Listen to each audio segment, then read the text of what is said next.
And now, WWE and Your Average Joe presents Bash in Berlin.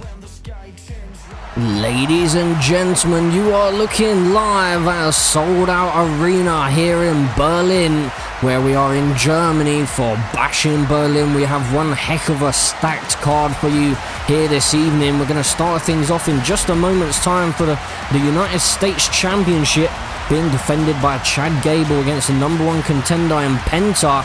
Then we have the WWE Tag Team Championships on the line. Trick Williams and Carmelo Hayes earn another opportunity at the Street Profits.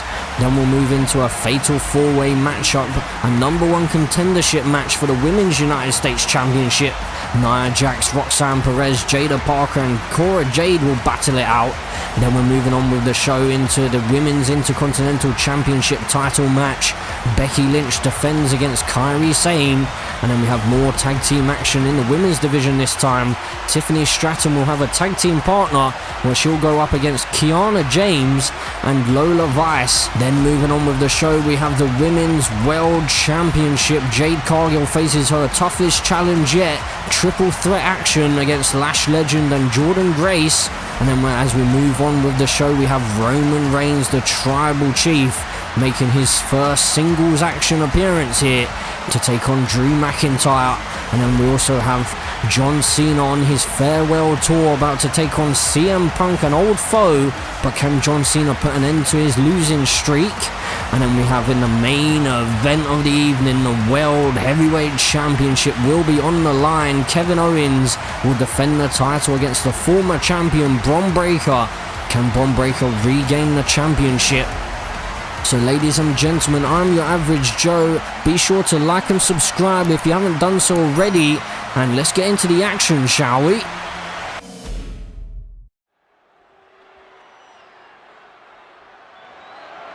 The following contest is scheduled for one fall and is for the WWE United States Championship.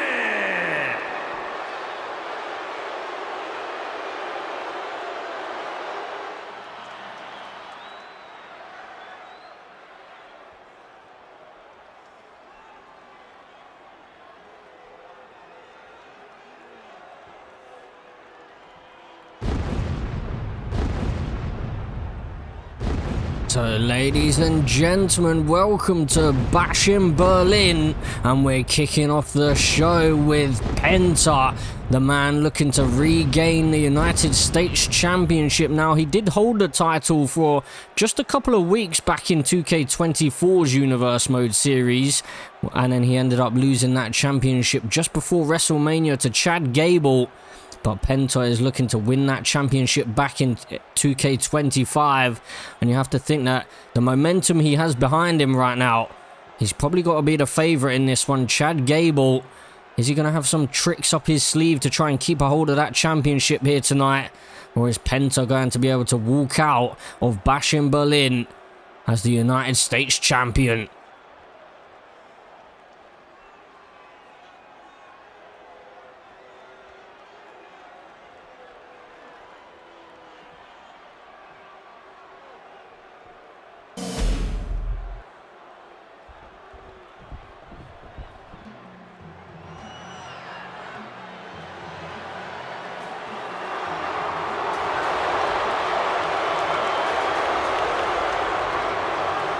And here is the United States Champion, the man who has held the championship for a good few months now.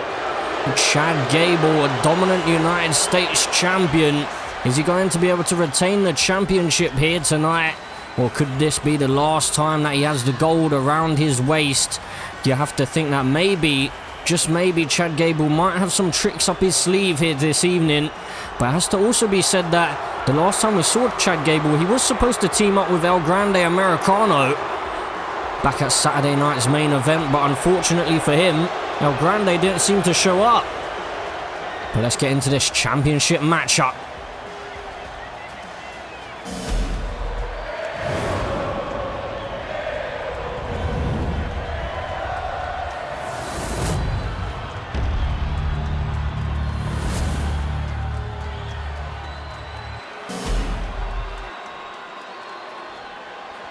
Introducing the challenger. From Mexico City, Mexico, weighing in at 207 pounds, The Rock!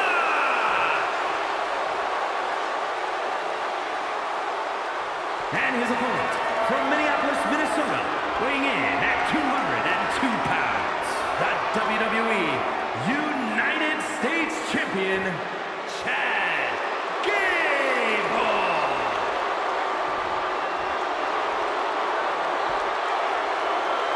Chad Gable and Penta are about to go head-to-head for the United States Championship.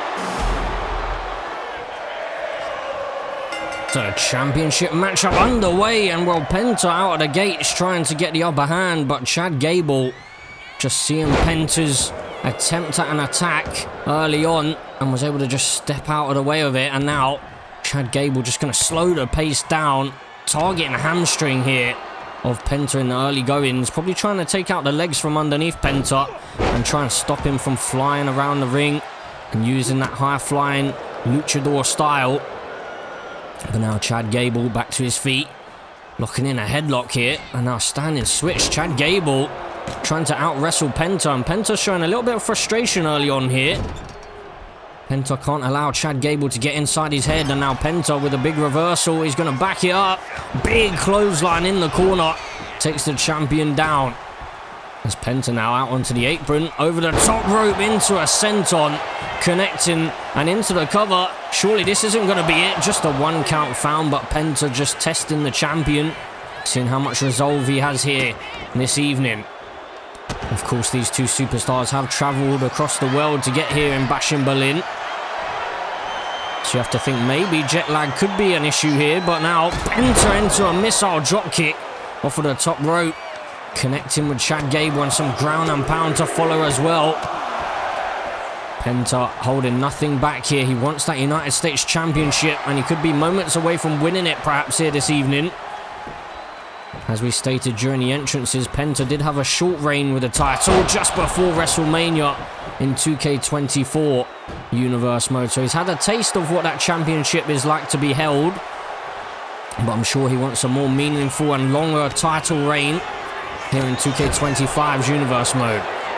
And now Chad Gable, the man who's been champion for quite some time. And Chad Gable now into a roll-up, looking to steal the victory off the sunset flip, but a kick-out found by Penta. Chad Gable trying to surprise Penta with some new moves here. Perhaps some moves that maybe he would have learnt from El Grande Americano, just dropping Penta on the back of his neck. Chad Gable now into an armbar, but Penta just going to roll on out of that one, and then into a Hurricane Rana, sending Chad Gable across the ring. Oh, and a big super kick. Not quite connecting for Penta.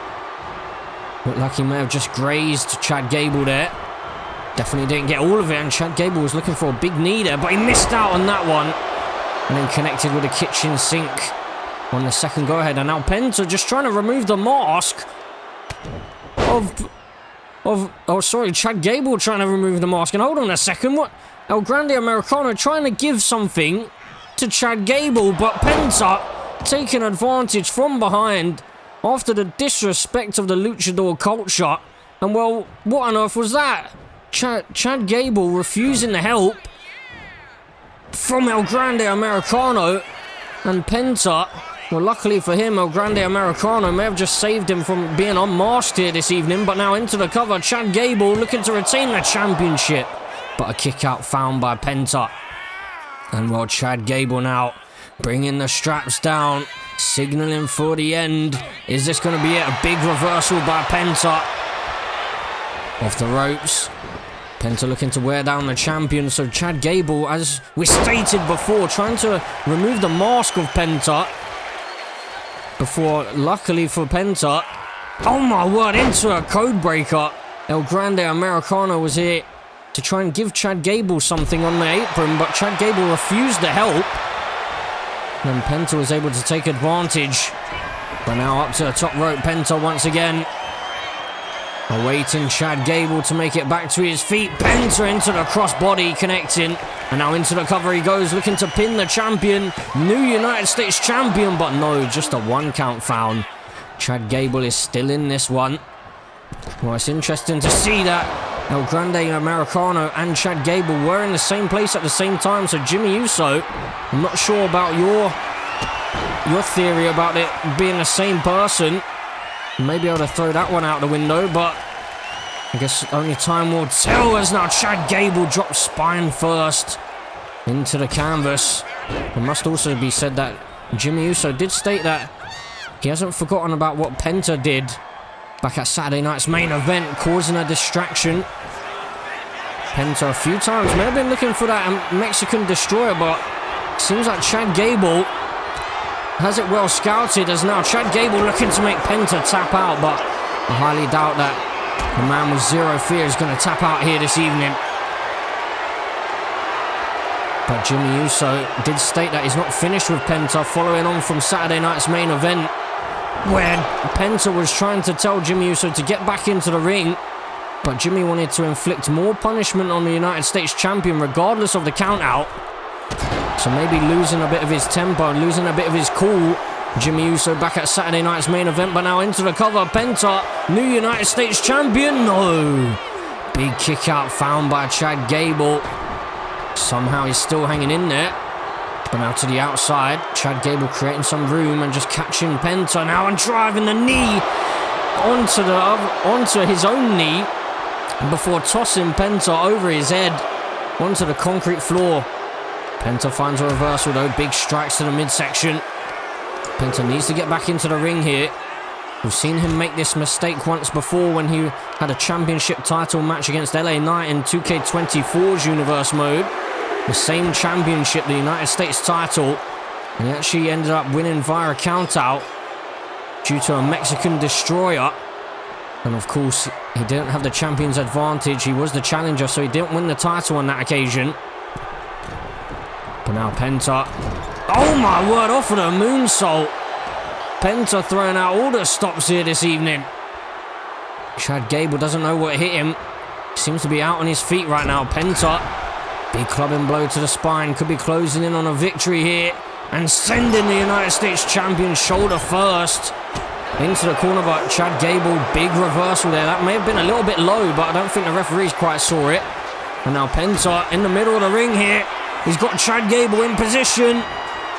Penta driver connecting. He hooks the leg for a new United States champion. No! Chad Gable gets the shoulder up. And somehow Penta has to keep on fighting here. Somehow Chad Gable is able to stay in this matchup. He's keeping his clutches on that United States Championship, but it seems like it may be slipping away here as Penta remains in control right now. Penta sticking on the offense, but Chad Gable finds a big reversal. Crucial moment in this matchup, and Chad Gable now looking for the ankle lock, but luckily for Penta, he's close enough to the ropes to be able to grab the rope almost immediately. And now Chad Gable heading up to the top rope himself, looking to give Penta a taste of his own medicine, but he's missed out by quite some distance on that headbutt. Well, that may have been why El Grande Americano was out here. It seemed like El Grande was trying to give Chad Gable a steel plate to use. Oh, a German suplex reversal there. But Chad Gable refused that help, and maybe, just maybe, he could have utilized it just then. And now Penta, big elbow to the champion. And Penta getting the WWE Universe behind him. Penta now with Chad Gable in his clutches, but Chad Gable again able to fight out of the clutches of the challenger. Back and forth we go between these two. Who's going to walk out of Germany as the United States champion? Both of these two men don't want to give an inch here. Into a German suplex, and Chad Gable has wiped himself out. Both men are down here.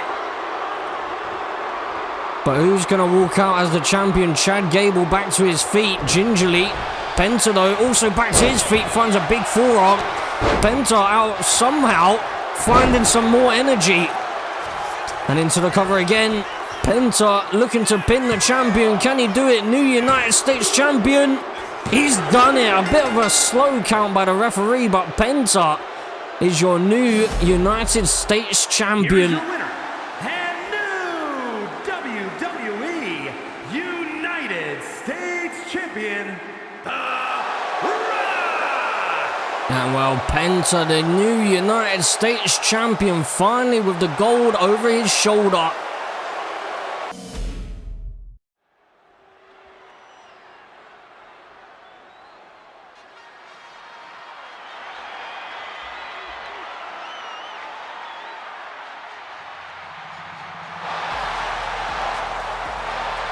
Ladies and gentlemen, as we move on with the show, we're into the WWE Tag Team title division.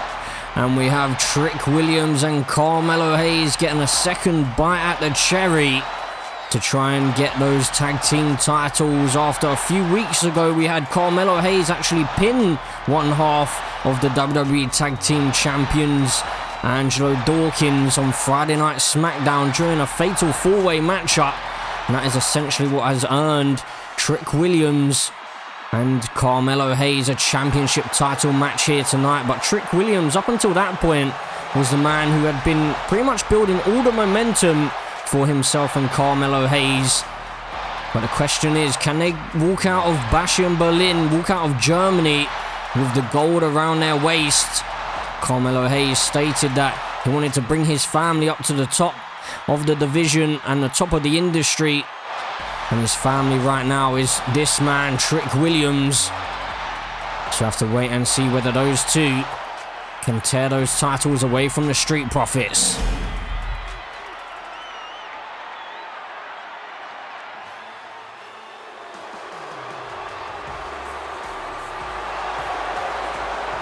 And here is the former World Heavyweight Champion, the man who dominated over on Monday Night Raw during 2K25's Universe Mode series.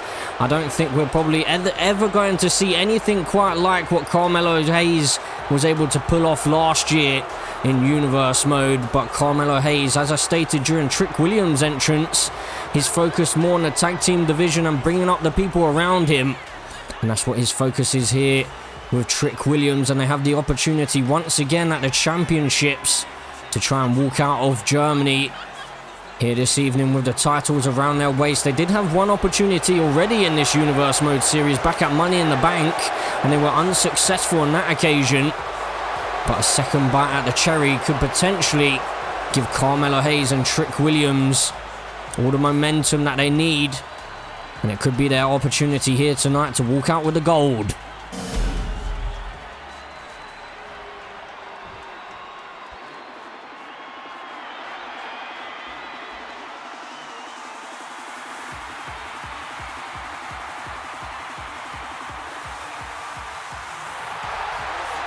And here are the WWE Tag Team Champions, Angelo Dawkins and Montez Ford, the Street Profits, the men who took the championships away from the New Day.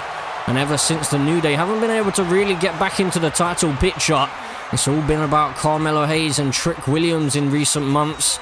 They've been pretty much dominating the rest of the competition, and that's essentially why they're here again with another opportunity at those tag team titles. But Montez Ford and Angelo Dawkins have already defeated these two, so the confidence is probably going to be high within the Street Profits, but I don't want to look over and underestimate Trick Williams and Carmelo Hayes here this evening, especially Carmelo Hayes, a former World Heavyweight Champion, as we stated before, the man who absolutely dominated last year in 2K24's Universe Mode series. Seems to be struggling a little bit on Friday Night SmackDown, but I guess that is what can happen when you're inside a tag team. It's not all about you anymore.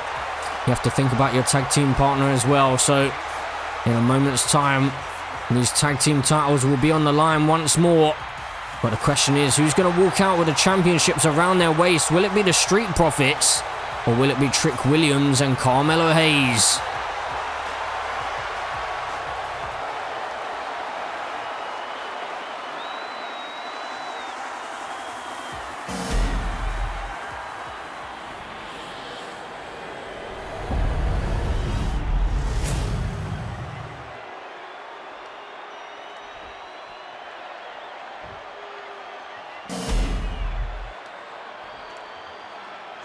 The following is a tag team match set for one fall and is for the WWE Tag Team Championship. Introducing the challengers at a combined weight of 415 pounds. The team of Trick Williams and Carmelo Hayes. And their opponents at a combined weight of 492 pounds. The WWE Tag Team Champions, Angelo Dawkins and Montez Ford, the Street Profits. So tag team titles on the line, but the question is who's going to walk out as the champions here this evening? Will this be the last time the Street Profits hand over the gold? Or will they be able to retain those championships once more?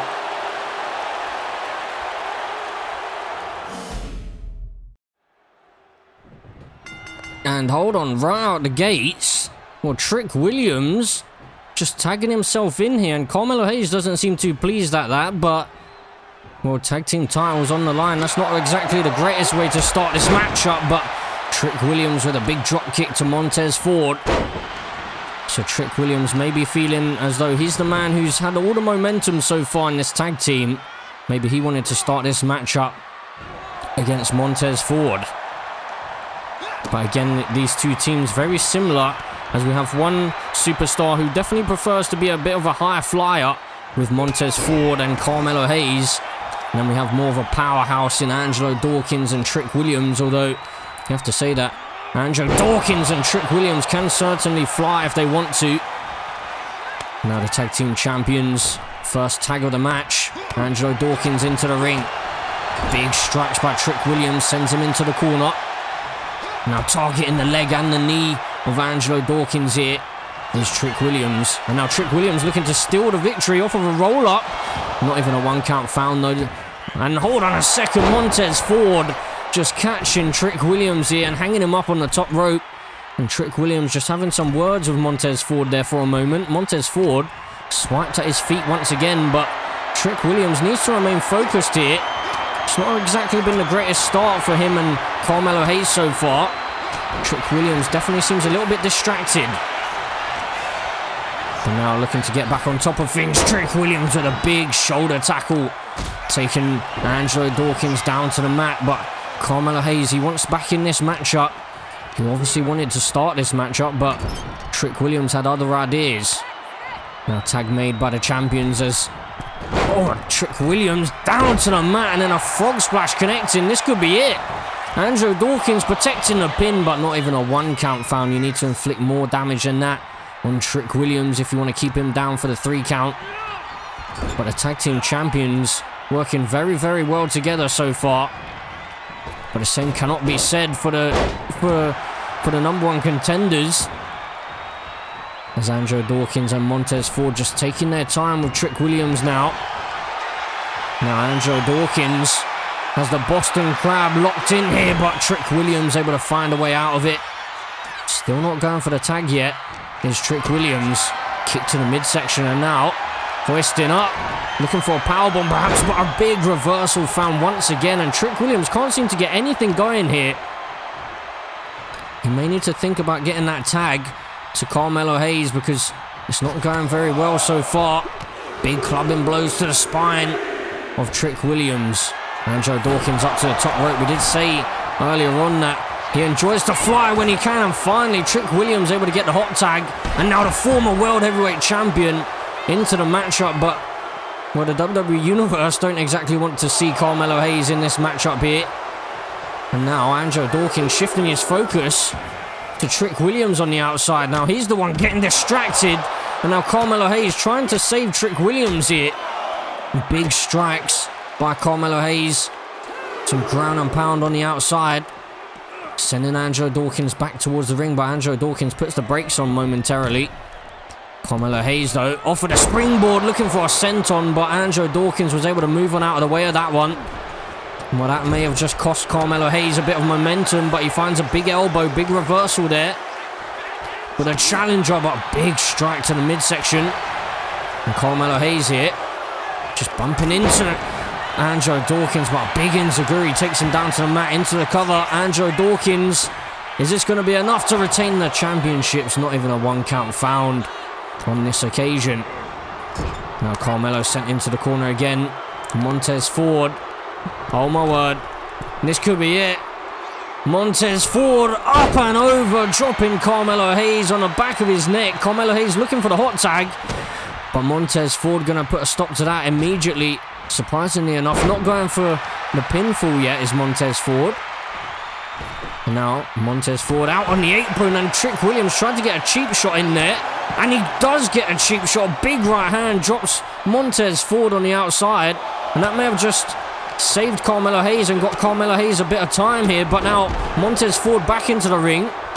Angelo Dawkins sent off of the apron there, and Montez Ford with a big reversal. I think that Carmelo Hayes may have been thinking about that suplex cutter, but luckily for Montez Ford, he was able to find the reversal. Up to the second rope now. Just sizing up Carmelo Hayes. Angelo Dawkins down on the outside momentarily. Just about able to get back up onto the apron here. Is Angelo Dawkins into the pinfall, but Trick Williams able to break up the count and save things for the challengers. Now tag made, Angelo Dawkins back into the ring. Just targeting the arm of Carmelo Hayes here. Angelo Dawkins, a bit of disrespect to Carmelo Hayes, just stomping away at the face of Carmelo, and now into the cover, but just a 1 count found. Carmelo Hayes knows how to hang in to these types of championship matchups. He did so all throughout the year last year in 2K24's Universe mode, and well, Angelo Dawkins just playing up to the crowd here, and Trick Williams has got the hot tag. Big strikes here by Trick. Off the ropes he goes. Big clothesline connecting. And Trick Williams getting the WWE Universe behind him. Angelo Dawkins slowly back to his feet. Now sent off the ropes here. And flapjack connecting. Face first into the canvas goes Angelo Dawkins. A kick to the back of the leg. Makes Trick Williams' knee buckle. Now a big elbow by Trick. Who's going to walk out of Berlin as the WWE Tag Team Champions over on Friday Night SmackDown? Will it be Trick Williams and Carmelo Hayes, or will it be the Street Profits? Now Trick Williams just taking his time momentarily here. Angelo Dawkins on the apron, but a big knee found. Trick Williams took a moment too long. Trick Williams just backing things up here, but he's been caught into an abdominal stretch here. Angelo Dawkins looking to just wear down Trick Williams, but Trick Williams has other ideas into a Hurricane Rana. Something we don't see too often from Trick Williams. But now Trick Williams slamming Angelo Dawkins face first into the canvas. Angelo Dawkins crawling across the ring, and he gets the tag to Montez Ford. And Montez Ford just took a moment there before striking Carmelo Hayes, who gets dropped on the back of his neck. And well, Montez Ford heading up to the top rope, into the frog splash connecting with a bit of a twist in midair, into the cover to retain the titles, but Trick Williams able to save the matchup for Carmelo Hayes and himself. Is now out onto the apron, but Montez Ford decides against whatever he had planned there. Maybe he's going for it again here, and Montez Ford missing out on that senton. I think he just misjudged the distance there. Now tag made to Angelo Dawkins. Angelo Dawkins now just looking to take his time with Carmelo Hayes here. Dropping the knee first into the canvas, and big body splash connecting to follow as well. Just looking to drive all the wind out of the lungs of Carmelo Hayes. Now Carmelo sent into the corner. And now Trick Williams just has to watch on. Into the neck breaker with a sit-out powerbomb. The Street Profits with a double team looking to retain the titles. Can they do it? No, Carmelo Hayes just about able to power out. I thought for sure that was going to be it. But now Montez Ford looking for a springboard perhaps. Trick Williams trying to cause a bit of a distraction here, but it's not good enough. It's not going to count. It's not going to distract Montez Ford, who's into the cover off of the crossbody. Can he retain the titles? He's done it. And the Street Profits managed to retain the championships once again. Here are your winners, Montez Ford and Angelo Dawkins, the Street Profits. And well, what's next for the Street Profits here? But I guess the bigger question is, what's next for Carmelo Hayes and Trick Williams?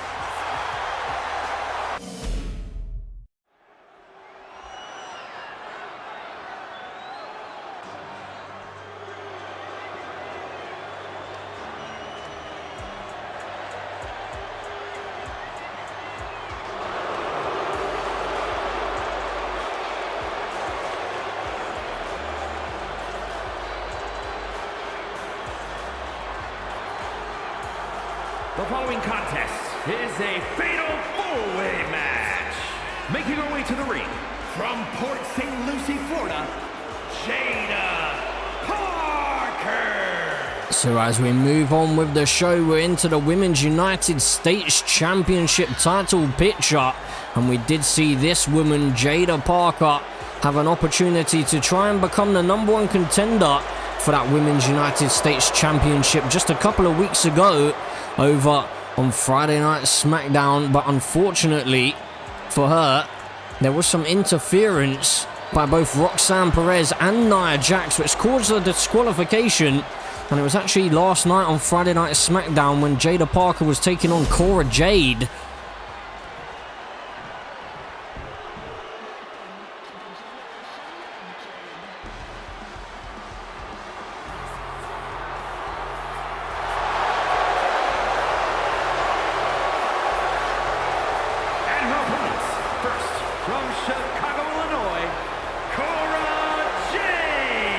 And speaking of Cora Jade, here she is. So it was one heck of a matchup between Cora Jade and Jada Parker over on Friday Night SmackDown. But first of all, Roxanne Perez decided to try and be a bit of a distraction for Cora Jade at ringside, which pretty much opened up the door for Nia Jax to interfere and try and assert her dominance, which seems to be what Nia Jax is doing at the moment.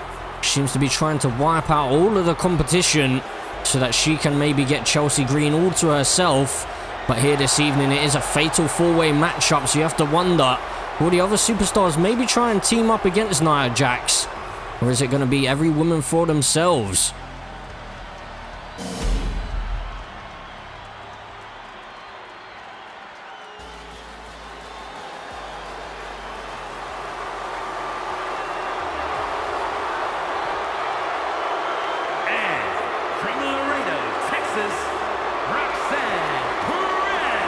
And so here is the prodigy Roxanne Perez, the woman who distracted Cora Jade back on Friday Night SmackDown. But it must be stated that she actually already has a victory over Jada Parker a couple of weeks ago. So I guess Roxanne Perez may feel a little bit frustrated here this evening because she has one victory under her belt, unlike the other superstars. So she may even have the argument as to being the person who should be the #1 contender for that United States Championship right now. But Roxanne Perez is inside this fatal four-way matchup here this evening. And I'm sure that she's willing to take on the challenge and try and walk out of Berlin as the #1 contender.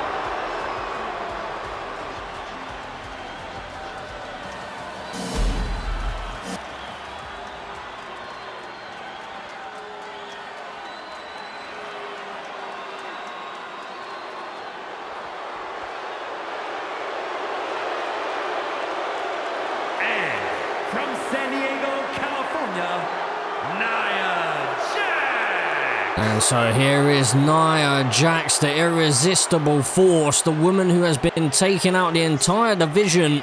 All three of these superstars have suffered the wrath of Nia Jax in recent weeks. But Nia Jax here this evening has to go through all three other superstars all at once without any cheap shots out, without any sneak attacks, as that seems to have been the game plan of Nia Jax up until this point. But who is going to walk out as the #1 contender here this evening? So Jada Parker, Cora Jade, Roxanne Perez, and Nia Jax going to battle it out here in Bashing Berlin to become the #1 contender to Chelsea Green and the United States Championship.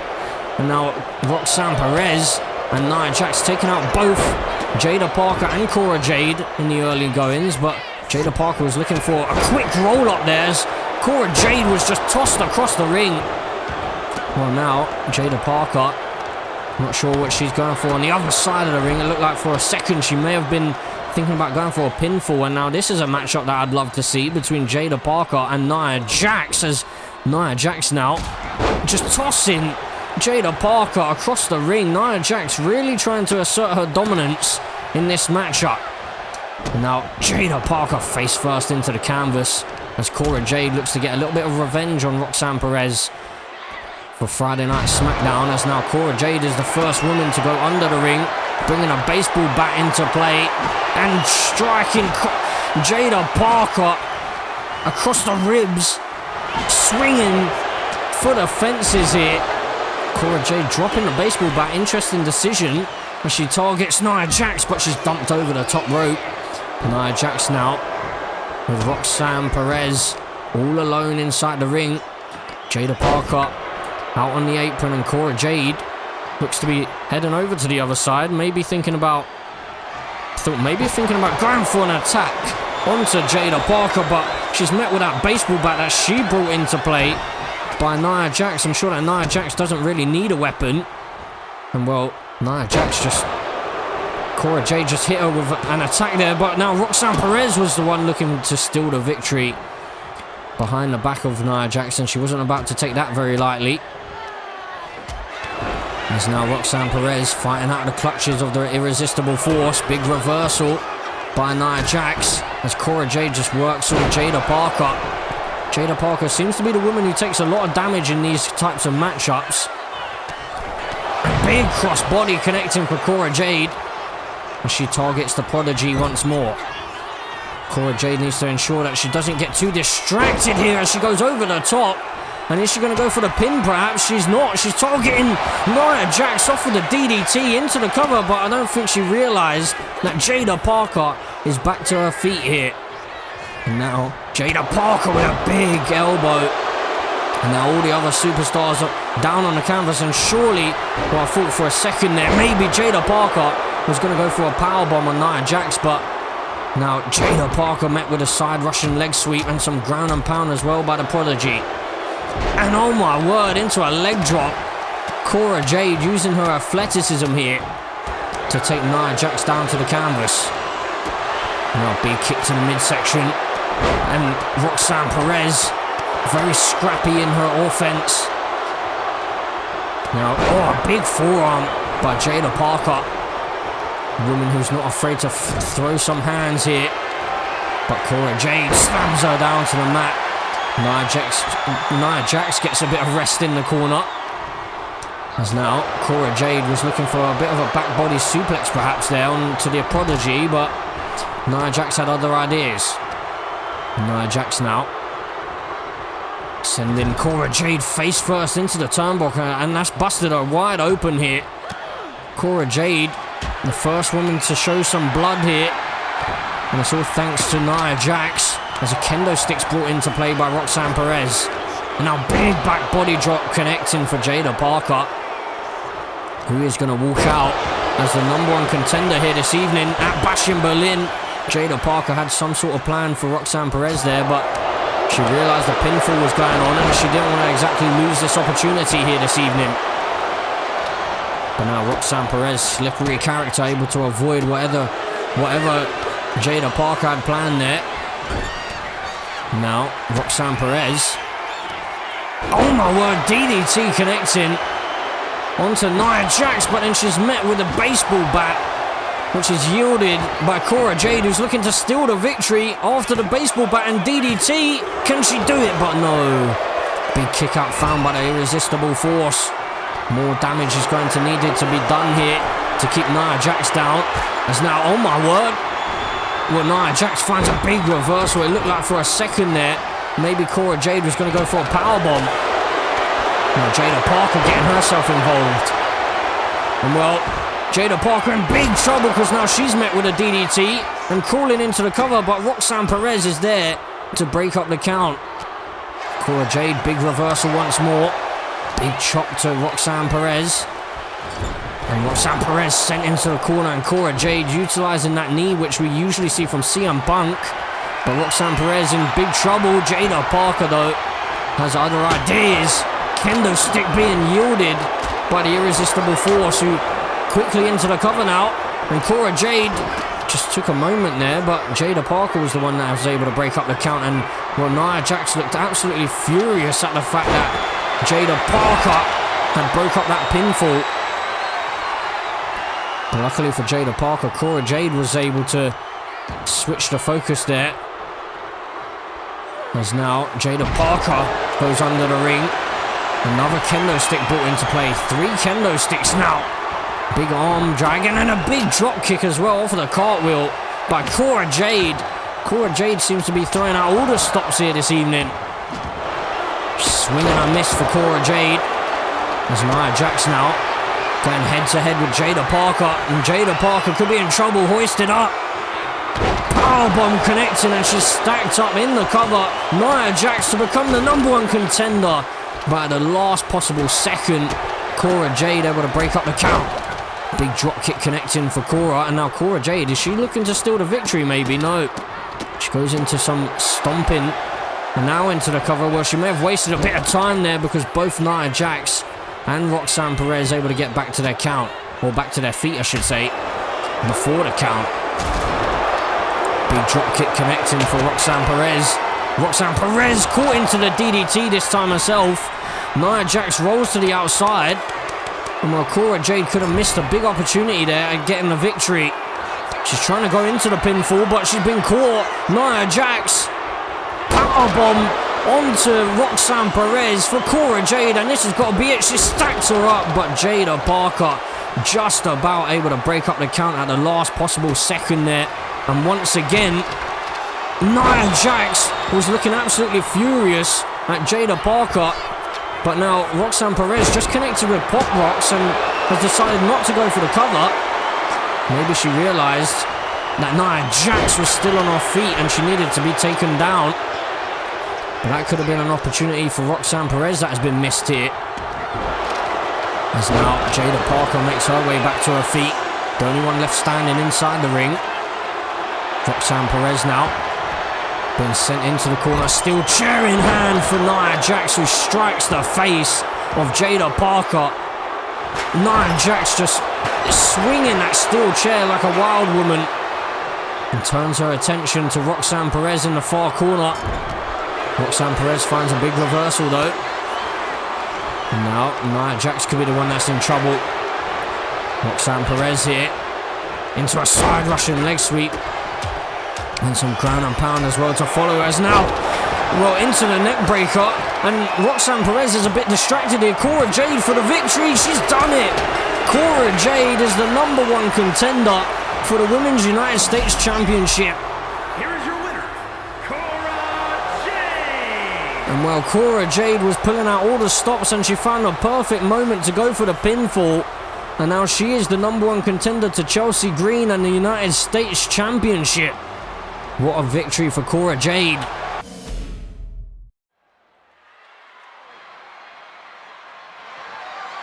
The following contest is scheduled for one fall and is for the WWE Women's Intercontinental Championship.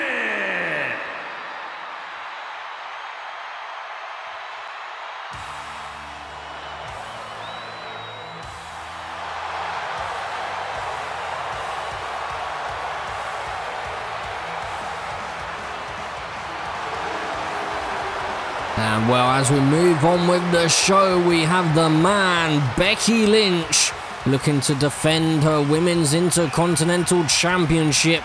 Now, we did learn back at Saturday night's main event that Dakota Kai will be the next #1 contender. But Kairi Sane here tonight could become the new Women's Intercontinental Champion. And that will throw a spanner in the works for Damage Control, because Kairi Sane and Dakota Kai are both a part of that group. But it seems like this Women's Intercontinental Championship could be tearing their friendship apart. And we'll have to wait and see what happens here this evening.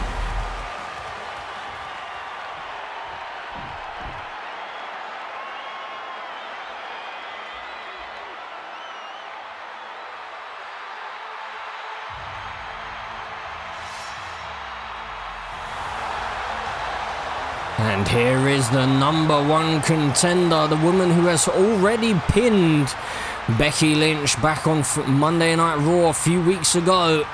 Kairi Sane, the Pirate Princess, was able to successfully pin Becky Lynch to become the #1 contender, which was not to the delight of Liv Morgan and even Dakota Kai, you could maybe even say, but Dakota Kai has earned her opportunity in her own right. But here this evening, Kairi Sane has a big chance to walk out as the Women's Intercontinental Champion here in Berlin. She was a former Women's World Champion in 2K25's Universe Mode series, where she was able to successfully dethrone Rhea Ripley of all people. So Kairi Sane, you can never count her out here. She will keep on fighting, she will keep on coming back. It's going to take a lot to keep her down here this evening, but can she walk out as the Women's Intercontinental Champion here?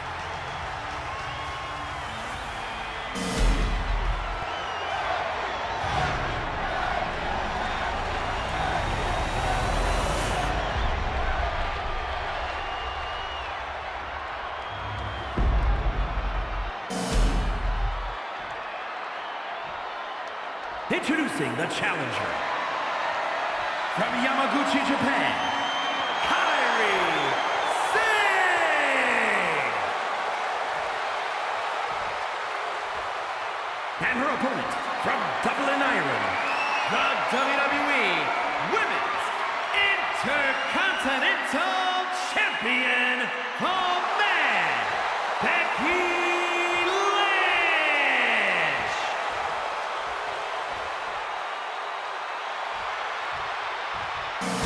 So Women's Intercontinental Championship on the line.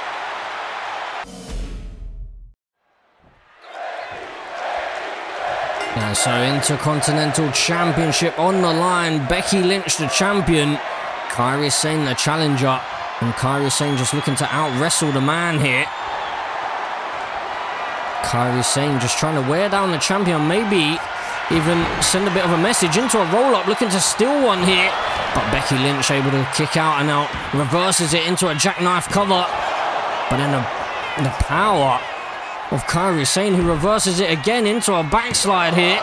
And well, these two not looking to really be in the ring for very long, it seems like. They want to end this one quickly. And Becky Lynch is the woman who has held the championship ever since Backlash, becoming the first ever Intercontinental Women's Champion over here on Monday Night Raw. It must be said that Lyra Valkyria is still a woman who is out of action due to the actions of Becky Lynch back at Money in the Bank, where she seemed to turn on Lyra Valkyria and taken her out with a steel chair, and we haven't seen her since. But Kairi Sane here this evening has an opportunity to take that championship, and I'm sure that Lyra Valkyria probably wouldn't be too pleased if that is the case here this evening. And now a headlock by Kairi Sane. It must also be said that Kairi Sane was seen at Saturday night's main event trying to even the odds for Dakota Kai against Liv Morgan in that #1 contenders match, where Raquel Rodriguez was getting herself involved, and then Kairi Sane decided to even the odds. But it seemed like Dakota Kai seemed to take that a little bit personal and seemed to believe that she didn't need any help and she didn't want any help.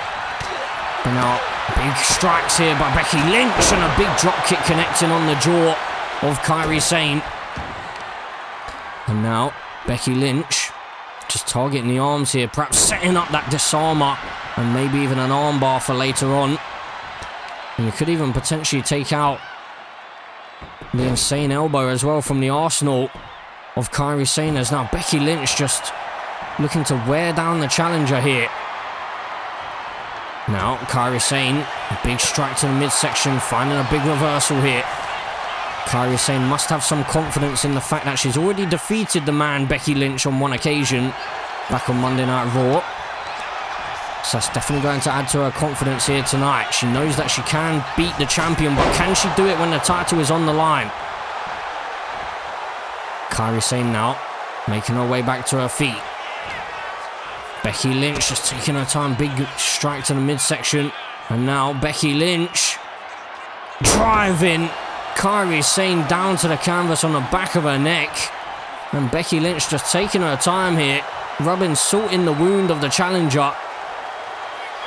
There's Becky Lynch now. Hooking the arm and then a suplex just tossing Kairi Sane across the ring. Kairi Sane's in deep trouble right now. She's able to find a big reversal and getting out of that submission hold. And now dropping the elbow across the chest and driving Becky Lynch spine first into the canvas. And now Kairi Sane, what on earth is she going for here? Driving the knees into the lower spine of the man Becky Lynch, who went into a bit of a reversal there. But now, hold on a second. Oh my word. Well, Liv Morgan clearly took things personal back at Saturday night's main event. But the question is she here? I think she might be. Can hear some rustling going on. Steel chair in hand. Liv Morgan, steel chair off of the face, off of Kairi Sane, and Becky Lynch going to try and crawl into the cover here as the referee is going to dispose of that steel chair. Becky Lynch trying to take advantage. Referee taking her time to get into the cover, and Becky Lynch doesn't look too pleased at that. But Kairi Sane able to kick out, following on from that attack. And now Becky Lynch, German suplex connecting. Liv Morgan trying to clearly get some revenge on Kairi Sane here tonight. So she's flown all the way over to Bash in Berlin just to seek some revenge here and try and cost Kairi Sane the championship. But now Becky Lynch into a fireman's carry. Becky Lynch now into the corner, just playing up to the WWE Universe. Again trying to rub salt in the wound of Kairi Sane. Now Becky is rolling over here, and she's rolling over, looking for the disarmer, but luckily for Kairi Sane, she's right next to the ropes and she was able to grab the rope pretty much immediately, but I don't think she's safe just yet. Kairi Sane with a big reversal. Becky Lynch may have been thinking about going for the Bexploder perhaps, or the manhandle slam, as the Bulldog connecting. Kairi Sane to pin the champion for a new Intercontinental Women's Champion, but just a 1 count found. Kairi Sane trying to remain focused here on the task at hand. Big right hand. Becky Lynch finds a couple of big reversals, a couple of big strikes there, and then a big clothesline to follow. Back and forth we go between these two. Kairi Sane now chopping Becky Lynch on the back of her neck. And now Kairi Sane looking to bring Becky Lynch away from the ropes here. She may be thinking about that insane elbow, but Becky was quickly back to her feet. Wasn't about to allow Kairi Sane the opportunity at hitting that insane elbow.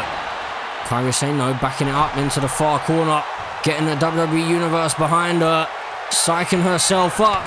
A big elbow in the corner. And now Kairi Sane is going to look to walk the plank here. Becky Lynch in big trouble. No, big boot connecting just as Kairi Sane came flying in. And well, Becky Lynch may have just broken the nose of Kairi Sane here. And Becky Lynch on the offense, just switching into another gear. That's why she's the Women's Intercontinental Champion. Becky Lynch now, big leg drop connecting.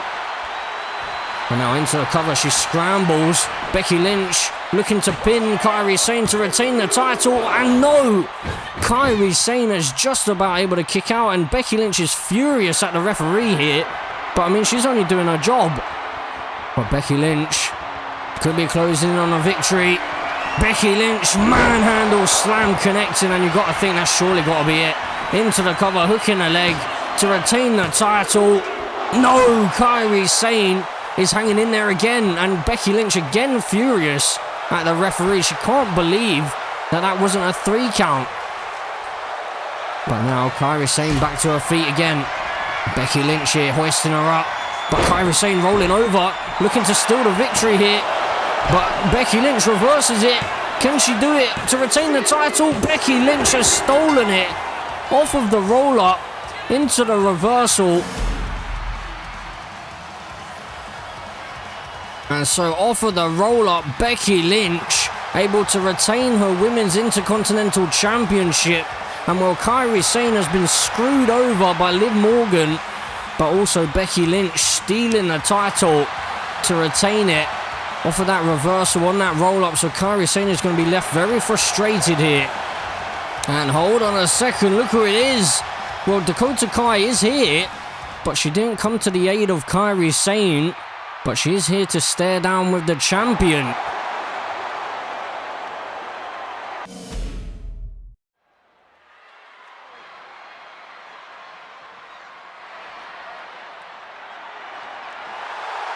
The following is a tag team match set for one fall.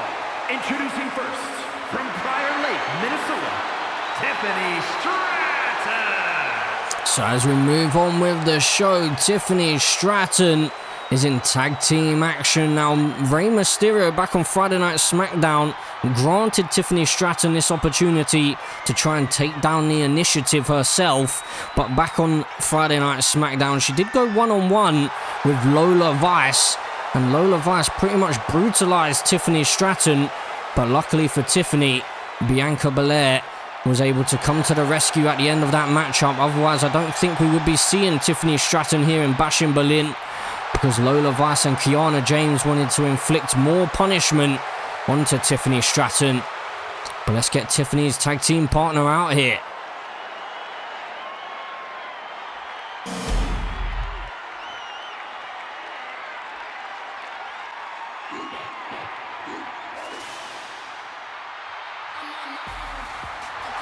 And her partner, from Knoxville, Tennessee, Bianca Belair. So Miss Money in the Bank, Bianca Belair, coming to the rescue for Tiffany Stratton.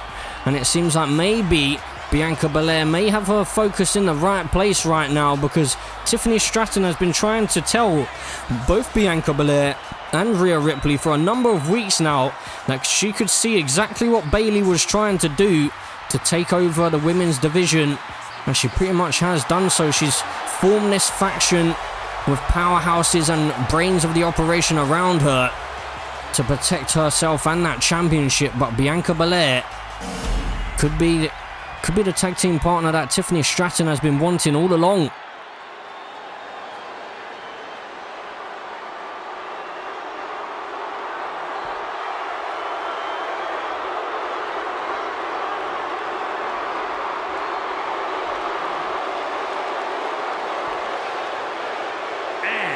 Accompanied by Bayley, the team of Lola Vice and Kiana James. So Lola Vice about to team up with Kiana James, and Bayley is clearly making her way out to ringside as well, leading the group as the WWE Women's Champion. So Bayley surrounding herself with a powerhouse in Lola Vice, who seemed to just dominate Rhea Ripley back at Saturday night's main event, and Rhea Ripley has still not been seen ever since that assault. And then Kiana James being the brains behind the operation, perhaps the woman who may have been the one to bring Lola Vice into the fold. But Bayley looking to keep a hold of that women's championship by any means necessary at the moment, it seems like. And here this evening, she wants to get a good hard look at her competition, both Bianca Belair and Tiffany Stratton. Tiffany seems to be the one person that Bayley can't seem to quite shrug off at the moment, as Bayley was able to defeat Tiffany Stratton just before WrestleMania, as Bayley manipulated Tiffany Stratton into defending the WWE Women's Championship. Bayley seemed to state that she believed that herself and Tiffany Stratton both had the same idea and wanted nothing more than for Sasha Banks to not walk out as WWE Women's Champion back at WrestleMania. But now Bayley is the one with a championship around her waist, and the initiative don't seem to be slowing down anytime soon here. And you can just hear the boos around the stadium as Lola Vice and Kiana James get ready for tag team action here.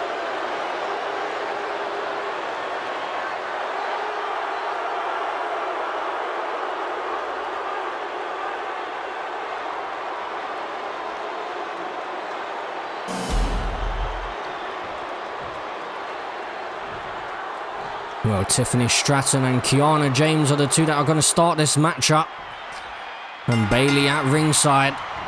And now Kiana James just clubbing blow to the back of the neck right out the gates. Kiana James has been so impressive as well, it must be said. Even in that match against Rhea Ripley, she held her own. And now Tiffany Stratton into a back body drop, just driven down to the mat. And Kiana James heading up to the top rope. So Kiana is proving that she's not only the brains behind the operation, but she can get in the ring and she can throw some fists when needed. But Bianca Belair is able to save the matchup for herself and Tiffany Stratton. I'm not sure that Tiffany would have quite needed that help just yet, but I mean, it must be said that she did take quite a beating on Friday Night SmackDown by Lola Vice. So you have to wonder, is Tiffany Stratton even 100% here? Kiana James, though, brought back to her feet. Big chop by Tiffany Stratton, and then driven down to the mat is Kiana James.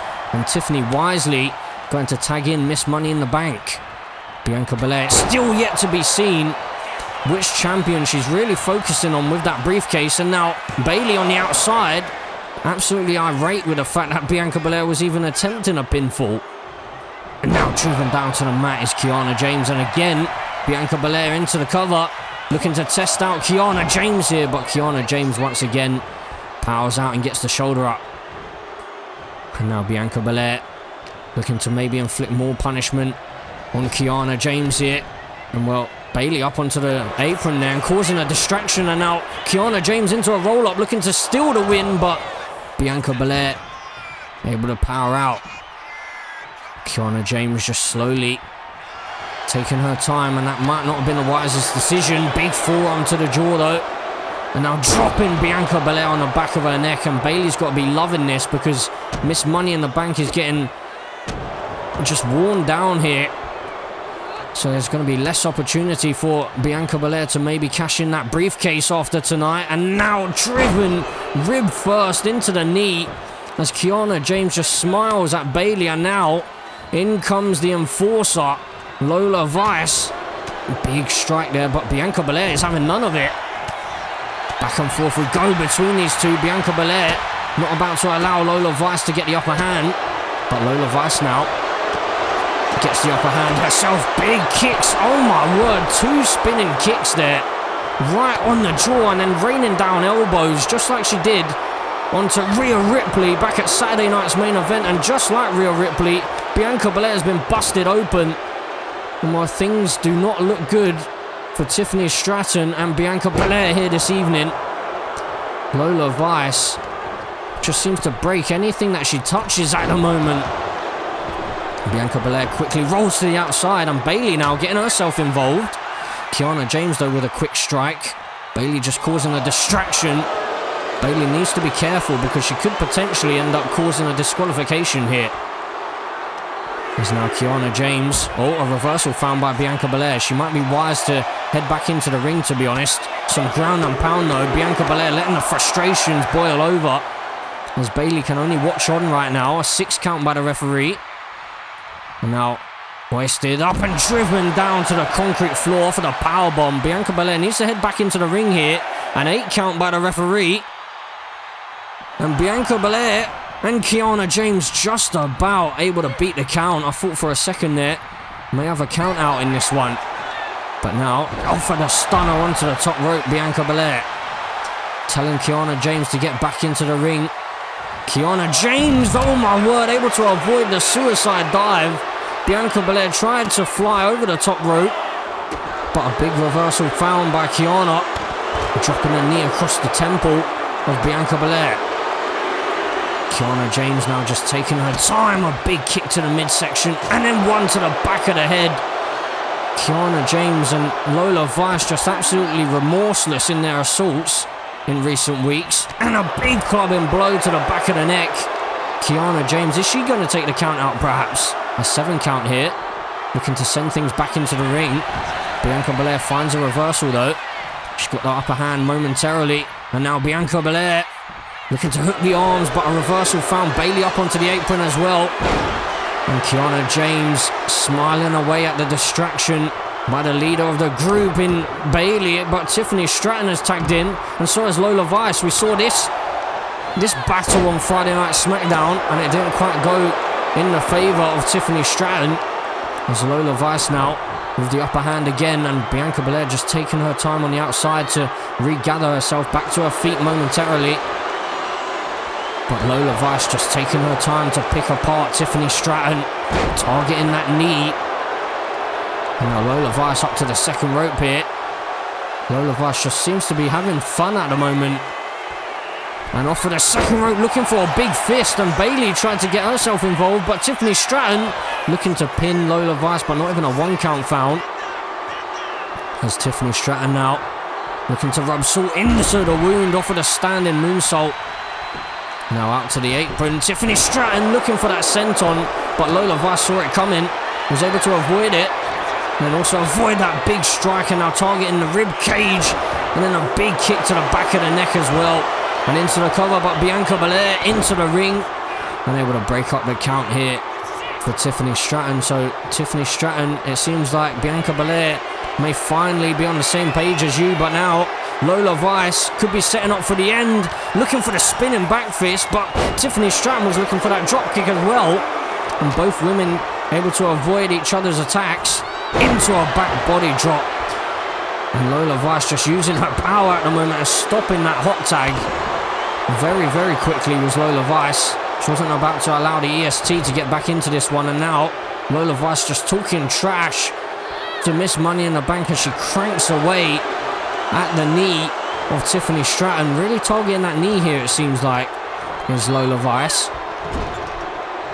That may be a target that she had on Friday Night SmackDown as well, as Tiffany Stratton was looking for that Alabama Slam, but a big reversal found by Lola Vice, who seems to just be one step ahead every step of the way, but into the cover, looking for the win. Lola Vice couldn't quite get the victory for the initiative just yet. Tiffany Stratton could be in trouble though. Big kick to the back, and Lola Vice just taking her time here, picking apart Tiffany Stratton. And well, Tiffany Stratton's in big trouble. Kiana James telling Lola Vice to go for it. The spinning back fist again into the cover, hooking the leg for the victory. No! Tiffany Stratton powers out. So the spinning back fist back on Friday Night SmackDown was what was able to get Lola Vice the victory. But here this evening, Tiffany Stratton able to stay in this one. And now Tiffany off of the second rope into the corkscrew. Is she about to pin Lola Vice perhaps? Kiana James came into the ring at the last second there. She may have had a little bit of worry on her face just then, but Lola Vice was able to power out. Tiffany Stratton looking to hold her own here against Lola Vice. Lola Vice seems to have been the secret weapon for Bayley in recent weeks. That's really turned the tides in Bayley's favour. But now Tiffany Stratton with the tag to Bianca Belair.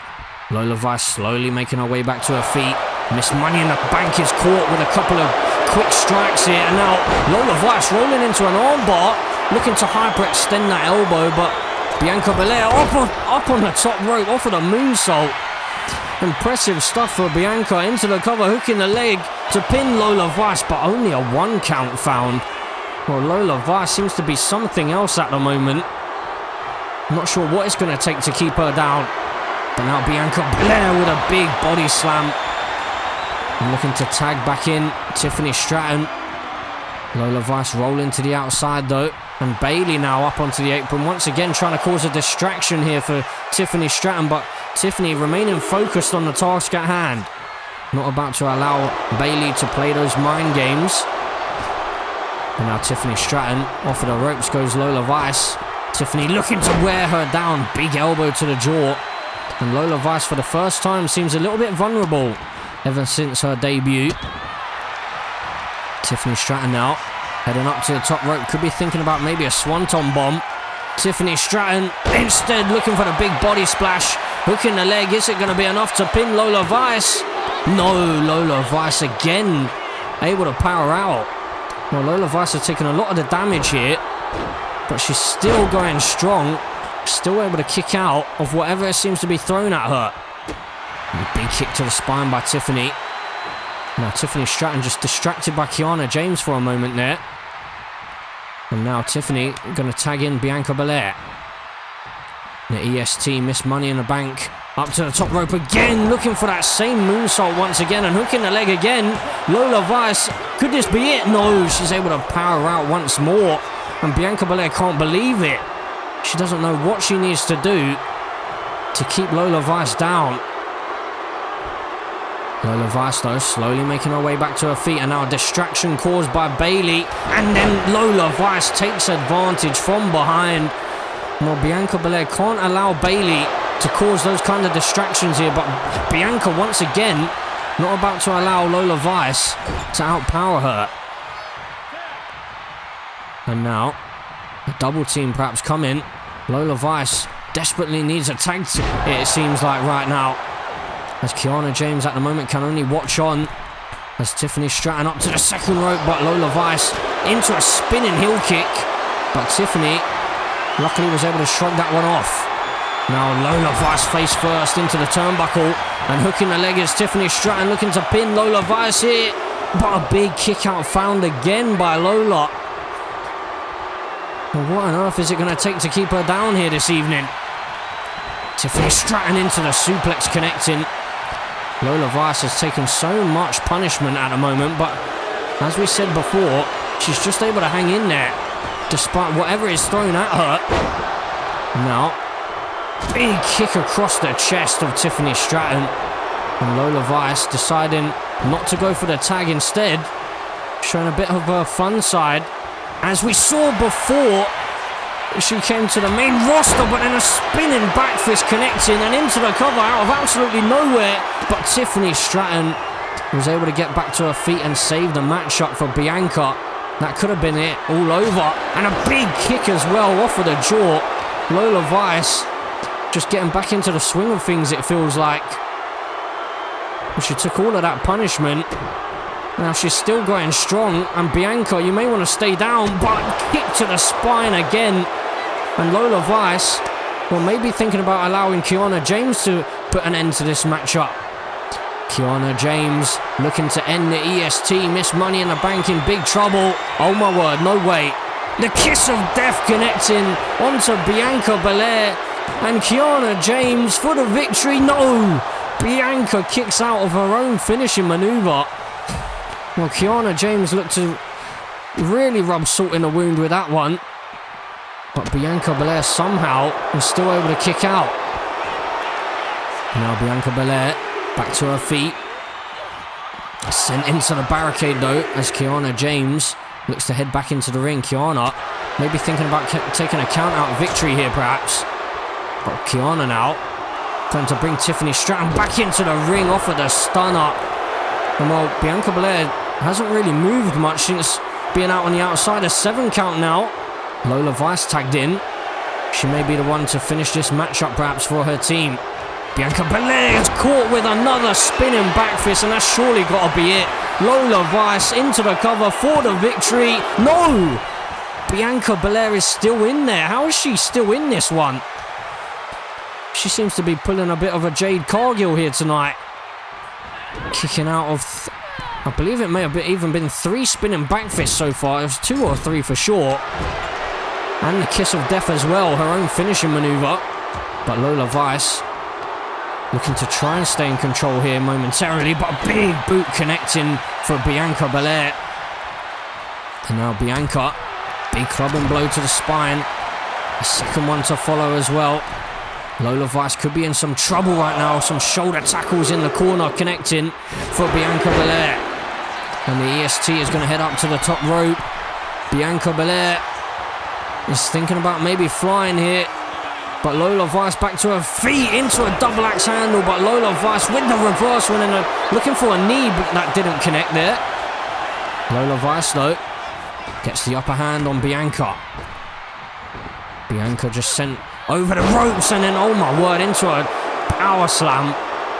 Just the ease at which Lola Vice delivered that. And now looking for a choke here is Lola Vice. Is she going to be able to make Bianca Belair tap out or even pass out here? Luckily for Bianca, she's able to break the hold. A couple of elbows to the jaw does the job. But Lola Vice again, just staying in this fight despite whatever is thrown at her. Bianca Belair able to slide in behind and tackle Lola Vice down to the mat. Lola Vice just does not stop coming, and now Bayley once again causing a distraction to Bianca. She needs to remain focused, and Lola Vice is back to her feet again here. Bianca Belair could be in trouble. Lola Vice going to send her into the corner. May have been thinking about a double team there, but Bianca looking for I think Bianca was looking for a spear, and Lola Vice may have been looking for that spinning back fist. Bayley getting herself involved. What is going on here? Sent into the corner is Bianca.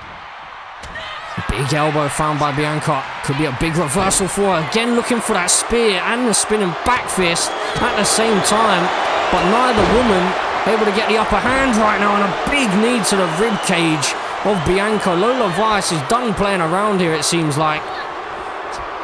Sending Bianca into the corner, looking for a tag again, but she couldn't find it once more. Another knee to the midsection, and then a kick to the back of the neck as well to follow. And scrambling into the cover, Lola Vice hooking the leg to pin the EST. Can she do it? Lola Vice, well, she's taken out Rhea Ripley, pinned Tiffany Stratton and Bianca Belair, all within a week. Lola Vice and Kiana James. And well, the initiative standing strong. Kiana James absolutely delighted, but Lola Vice, what on earth is it going to take to keep her down?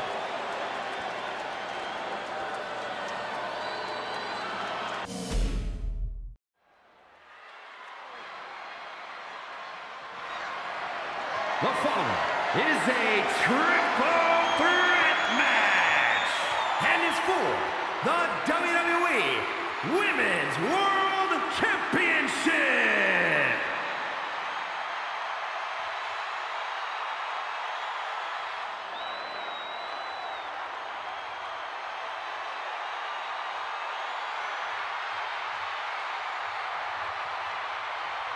Introducing the challenger from Austin, Texas.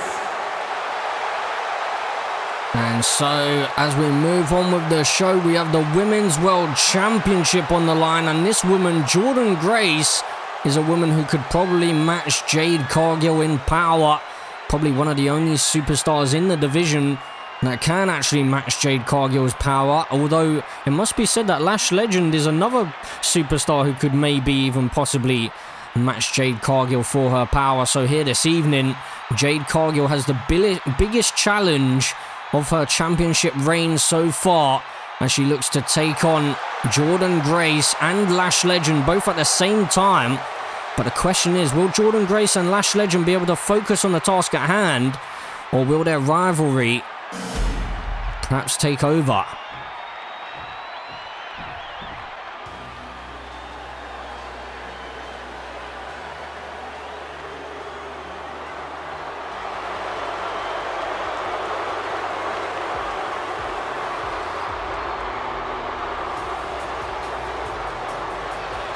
Introducing the challenger, representing Meta-4 from Atlanta, Georgia, Lash Legend. And so Lash Legend did actually have an opportunity to beat Jade Cargill in a championship title matchup a number of weeks ago, where it was actually an open challenge of sorts by Jade Cargill herself, where Lash Legend was seemingly answering the challenge of Jade Cargill, as Jade seemed to believe that the entire roster and the locker room were running scared.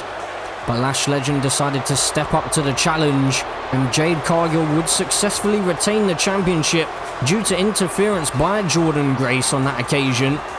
So Lash Legend and Jordynne Grace just seem to be costing each other championship opportunities so far.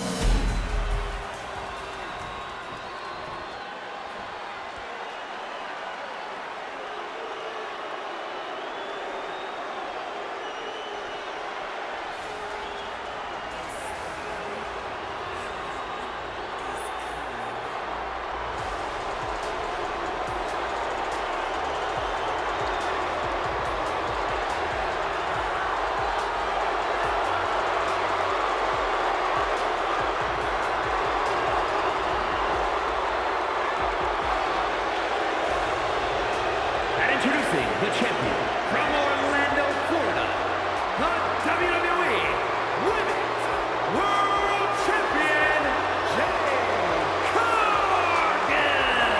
well, Jade Cargill with the biggest challenge of her title reign so far. But she is the woman who kicked out of 4 Kiss of Deaths back at WrestleMania. So I don't know what on earth is going to keep this woman down and what it's going to take to take that championship away from her. But Jade Cargill has been so dominant, the most dominant woman that we've seen in Universe mode, with that championship around her waist. But is she going to be able to walk out here in Berlin with that championship still in her grasp? Or is one of either Jordynne Grace or Lash Legend going to be able to take advantage of this situation, the triple threat rules, and walk out as champion?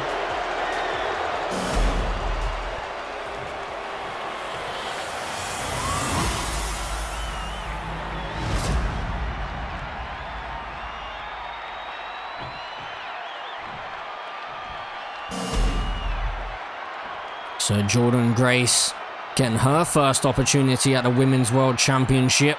Lash Legend has had her opportunity, but of course Jordynne Grace was the woman to cost her that chance. And now out of the gates, Lash Legend just targeting Jordynne Grace and now allowing Jade Cargill to also inflict some punishment and then taking out the champion herself. Lash Legend seems like she has a bit of a plan here. I'm not sure how long that plan is going to go to plan.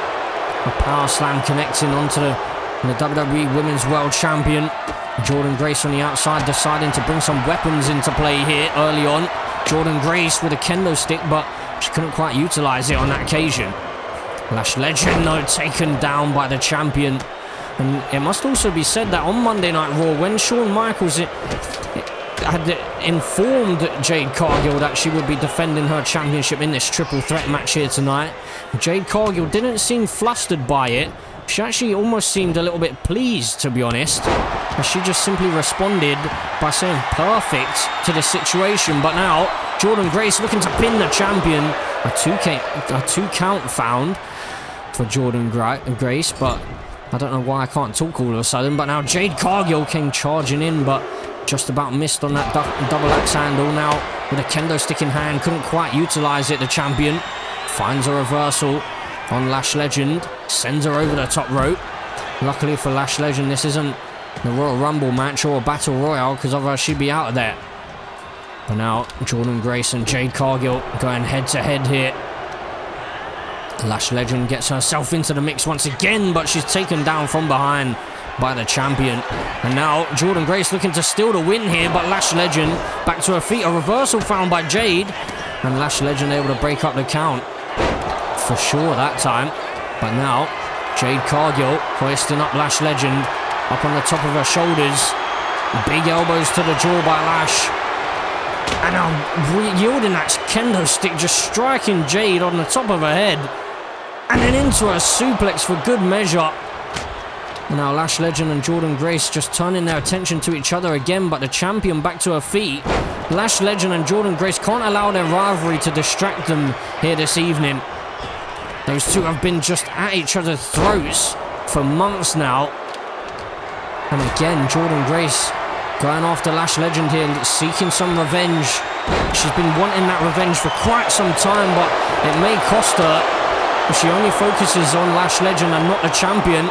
But now Jade Cargill with a choke slam connecting. And not about to allow Lash Legend to utilize that kendo stick into a power slam as well. Jade Cargill just asserting her dominance here. Jordynne Grace to the outside, taking a moment to feed off of the WWE Universe. Big boot connecting by Jade Cargill onto Lash Legend. And well, Jordynne Grace could have potentially maybe even stolen the pin there, but Jade Cargill now just taking her time, and oh my word, Jade Cargill could be about to retain the championship. Marching around the ring, taking her time though. Jaded connecting, and Jordynne Grace has been busted wide open into the cover to retain the championship, but no. Lash Legend was able to break up the count, and Jade Cargill just didn't even seem flustered by that, but a big kick connecting by Lash Legend this time. Now both women are down, and then a kendo stick off of the face of the champion. And for the first time, Jade Cargill is actually down for a significant period of time. Power slam connecting for Jordynne Grace. stomping away at the midsection. And now Jordynne Grace, big elbow drop connecting as well. Lash Legend back into the ring. Jordynne Grace heading up to the top rope here. I'm not sure how wise that is. Lash Legend now, a couple of strikes. Big elbow missing for Jordynne Grace. And this is again what we were saying before. Lash Legend and Jordynne Grace can't get too focused on each other because the Women's World Champion is one of the most dominant superstars we've seen in Universe mode. And again, these two just looking to brawl with each other. A big headbutt by Lash. Now Lash Legend is setting up Jordynne Grace, but Jade Cargill's back to her feet here. And Jade Cargill, is she going to look to steal it perhaps? Big clothesline. Jade Cargill could have stolen the pin there, but instead she's deciding to take her time to take Lash Legend down and out of the match. 3 clotheslines for good measure. But Lash Legend finds a reversal and then a clothesline of her own. Jordynne Grace back to her feet now. And Jordynne Grace hoisting up and slamming down Lash Legend, spine first, into the canvas. Jade Cargill with a weapon in hand. And now Jordynne Grace just talking trash to Jade Cargill as Jade Cargill sets her up with the baseball bat off of the face. And now Lash Legend back to her feet. Jade Cargill hoisted up and is slammed down onto the knee, spine first. Jordynne Grace with a kendo stick in hand, striking it off of the face, off of Lash Legend. And now into the cover she goes. Jade Cargill slowly back to her feet and able to break up the count to save the championship for herself. A big kick to Jordynne Grace there, turns her attention to Lash Legend. Jade Cargill does seem to be the only one who's really focused on really dividing her attention evenly across the other two. It did seem like for a moment there we were going to see a double team for Jordynne Grace and Lash Legend to take down the champion, which they did for a moment. But now Jade Cargill hoisting up and slamming down Lash Legend, spine first into the canvas. And well, Jade Cargill now heading to the outside again. The only woman standing momentarily into some push-ups, just rubbing salt in the wound of the challengers, allowing them to beat each other down some more. Big boot connecting for Lash Legend. This could be it. Jade Cargill on the outside, a little bit distracted here. Is she going to make it to break up the count? Just about. And Jade Cargill looking to bring a steel chair into play. What is she thinking here? Jade Cargill looking for the springboard, cross-body connecting for the WWE Women's World Champion. Big boot as well into the cover to retain the championship. Lash Legend stirring back to her feet and able to break up the count and save the matchup for both herself and Jordynne Grace. Oh my word, Jade Cargill's in big trouble. Slam face first into the canvas. This could be all over. Jordynne Grace slowly back to her feet this time to save the championship for herself and even the Women's World Champion as well. And well, Lash Legend, is she the one in trouble now? Knee to the face off of the suplex, and Jade Cargill is able to break up the count this time. Well, all 3 superstars having their fair share at receiving punishment and then also breaking up the count, but Jordynne Grace the one left standing right now. The crowd favourite here. Jordynne Grace with the baseball bat off of the face and then into the cover, looking to win the championship, but Jade Cargill is too alert to the situation. And now Jordynne Grace dropping Jade Cargill spine first onto the handle of that baseball bat. Into the cover she goes. She felt like she may have done enough, but Lash Legend able to break up the pin. And now, looking for a sidewalk slam as well onto Lash Legend that time, but this time Jade Cargill and Lash Legend into a double team onto the baseball bat again here. And now again into the triple clotheslines. A little bit more authority behind those ones, and into the cover looking to steal the win. Jordynne Grace can't quite see what was happening, and Jade Cargill was a split second away from retaining her championship. And now Jade Cargill looking to set up Lash Legend, but Jordynne Grace is just waiting in the wings. Jaded connecting. Jordynne Grace, is she going to break up the pin? She is. I thought for a second she may be allowing Jade Cargill to just pin Lash Legend there. I'm not sure how wise that would be, but Jordynne Grace proved me wrong. And then a knee to the spine. Again, the same spot where that baseball bat handle would have connected on the spine of Jade Cargill. And now, Lash Legend finds a big reversal. DDT connecting. But she's caught by the Women's World Champion, sent over the top rope. Jade Cargill. Is she going to look to maybe pin Jordynne Grace here, perhaps? Not too sure. Dragging her away from the ropes. There are no rope breaks, of course, because it is no disqualification. Big European uppercut connecting. Jordynne Grace back to her feet, though. Big right hand. Big strikes to the midsection by Jade Cargill. And a big boot connecting. Takes Jordynne Grace down to the mat. And Jade Cargill out on the apron here. But Lash Legend just thwarting whatever Jade Cargill had planned off of that missile drop kick. And now Jordynne Grace looking to take advantage of Lash Legend's back being turned. Looking to carry her into the corner, but Lash Legend a couple of well-placed elbows. And then once again to Jade Cargill a well-placed elbow. And now Jade Cargill is the one in trouble. Hoisted up, choke slam connecting. Jordynne Grace is a little bit down and out here. Is this enough? But no, Jade Cargill just about able to kick out there. It seems like Jade Cargill has taken a lot of punishment so far. But now Jordynne Grace into the Grace suplex. But she's not gone for the pin. Instead, she's grabbing a steel chair, bringing that into play here. And tossing it onto the face of the Women's World Champion and looking to pin Jade Cargill. She's been busted wide open. New champion, no. Jade Cargill able to power out. Well, Jordynne Grace wants to pin the Women's World Champion here, it seems like. Instead of pinning her arch nemesis. Now off of the running power slam. Jade Cargill to the outside, bringing her kendo stick into play here. Just biding her time. As Lash Legend seems distracted, but a big boot connecting on the Women's World Champion, and this has surely got to be it. Jordynne Grace back to her feet and just about able to break up the count, but I believe that Jade Cargill actually still powered out. And well, now Jordynne Grace turns her attention to the Women's World Champion. It seems like Jordynne Grace and Lash Legend are just taking turns to pick apart the Women's World Champion here at Bash in Berlin. And Jordynne Grace is looking to steal the win here. Lash Legend on the outside. I think we've got a new champion, but no. How on earth is Jade Cargill still in this one? Now tossed to the outside is Jordynne Grace. Taking turns, these two. Big body splash connecting for Lash Legend, who's setting up the Women's World Champion here. But now, Jordynne Grace may have just saved Jade Cargill. Jade Cargill into the powerbomb connecting. Jordynne Grace to pin Lash Legend, but no, Jade Cargill is finally back to her feet after all that punishment. German suplex release connecting as she turns her attention to Lash Legend now. Well, how on earth is the Women's World Champion still in this fight?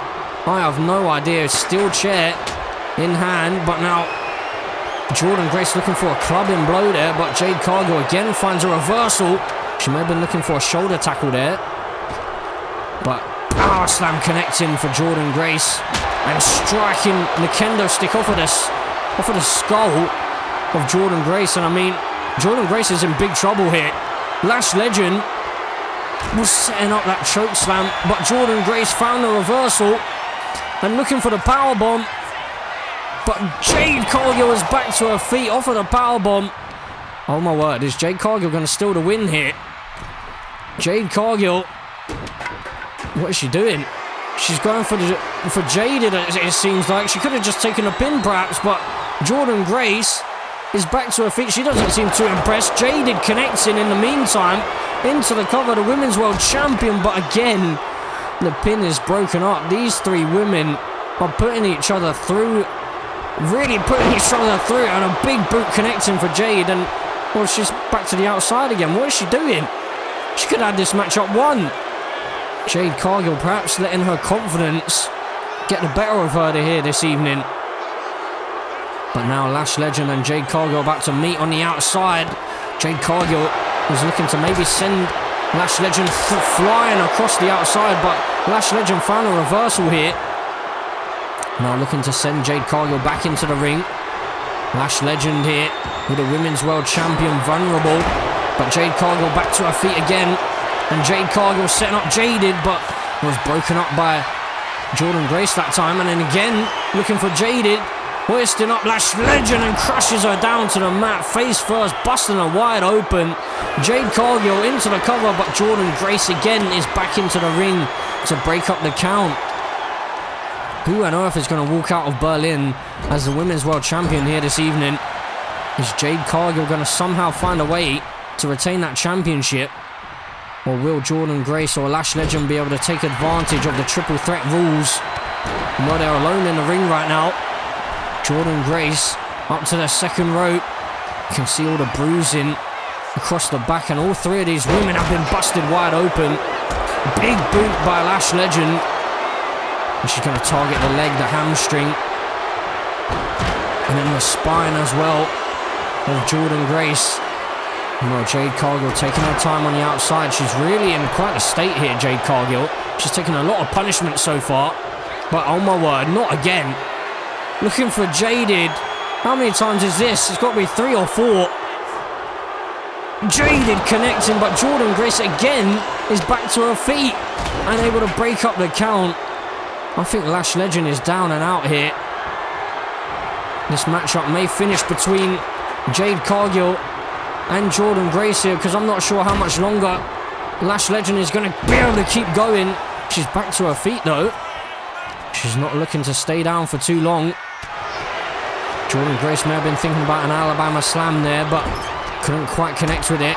Reversal was found for Lash Legend, who finds another reversal on the Women's World Champion this time. Now cranking away at the jaw of Jade Cargill, but Jordynne Grace is lying in wake, just waiting for opportunity here.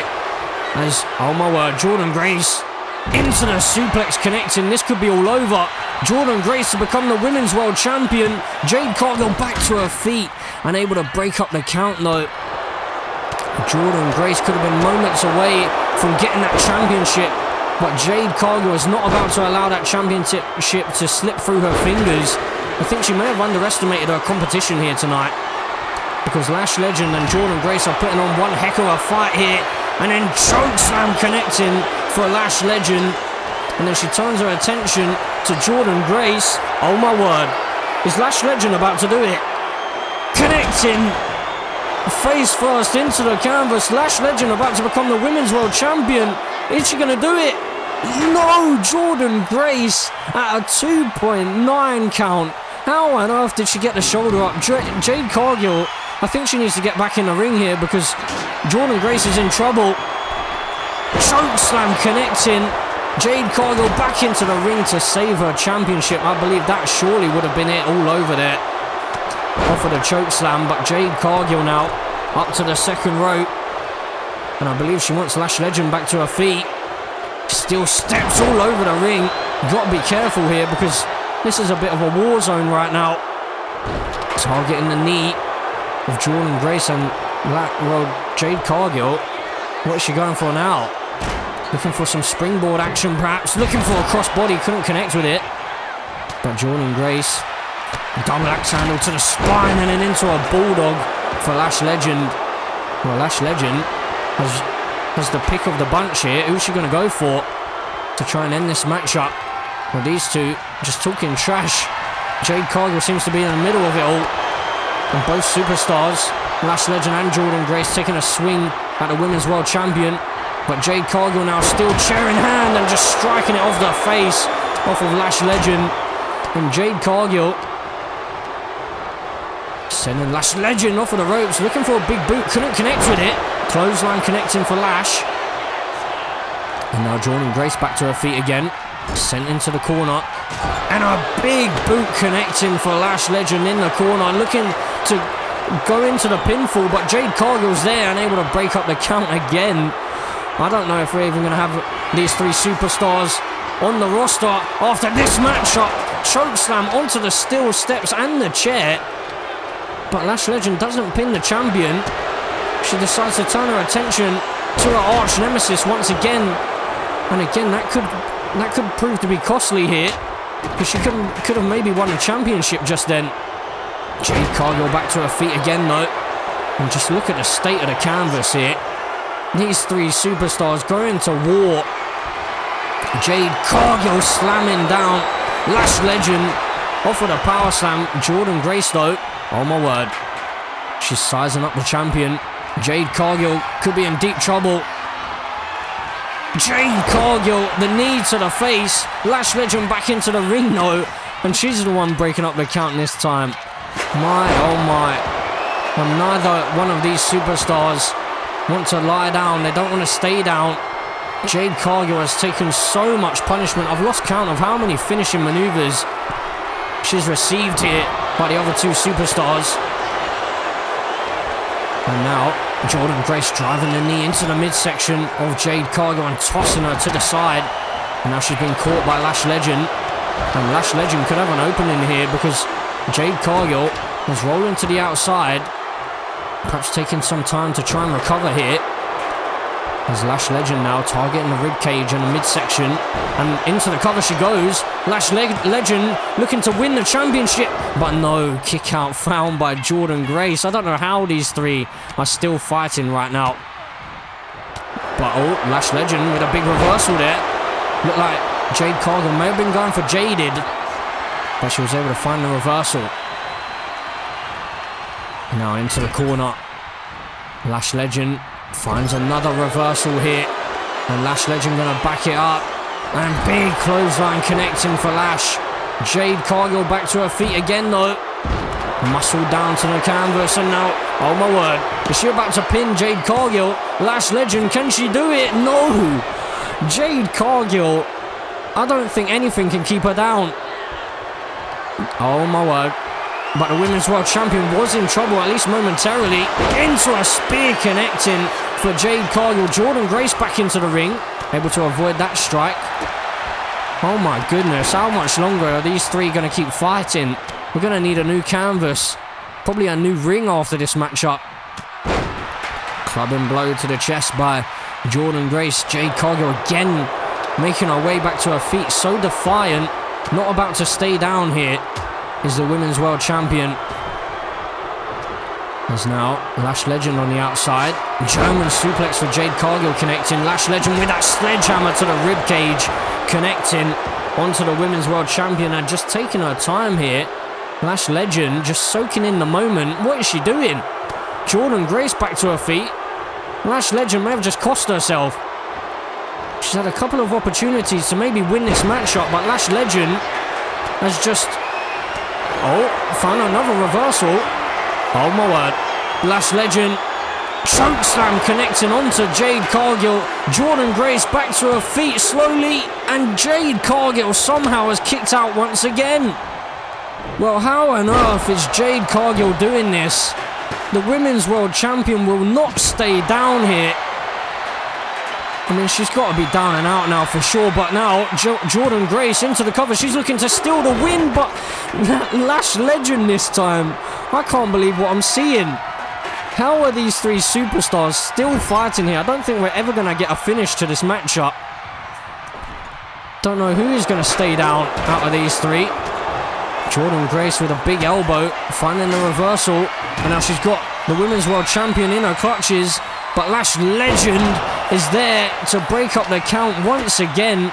And this match continues. My, oh my. And this has got to be one of the matches of the series so far. I have no idea which way this is going to go. Big clothesline connecting for Lash Legend. Turns her attention to the Women's World Champion. I thought for sure that Jade Cargill was down and out just a moment ago. Off of that choke slam. Jordynne Grace out on the apron once again, soaking in the crowd. Lash Legend off the top rope, looking for the shoulder tackle, and then an elbow drop as well, a combo connecting for Jade Cargill. But now Jordynne Grace into the pinfall. Jade Cargill back into the ring and able to break up the count once again, saving the championship for herself. Jade Cargill now. Jordynne Grace just quicker to the punch. Jade Cargill, you can see she's a little bit more sluggish than she was at the start of this matchup. She can't quite seem to get the first strike in against her opponents. But now, oh my word, Jade Cargill could have the perfect opening. Jaded connecting onto Jordynne Grace. Is she going to retain the championship? Jade Cargill, oh my goodness. Jade Cargill is still the Women's World Champion. Here is your winner, and still the WWE Women's World Champion, Jade Cargill. Well, after the match of the series, I don't know how Jade Cargill does this, but the Storm still reigns supreme. Who is going to be able to dethrone Jade Cargill?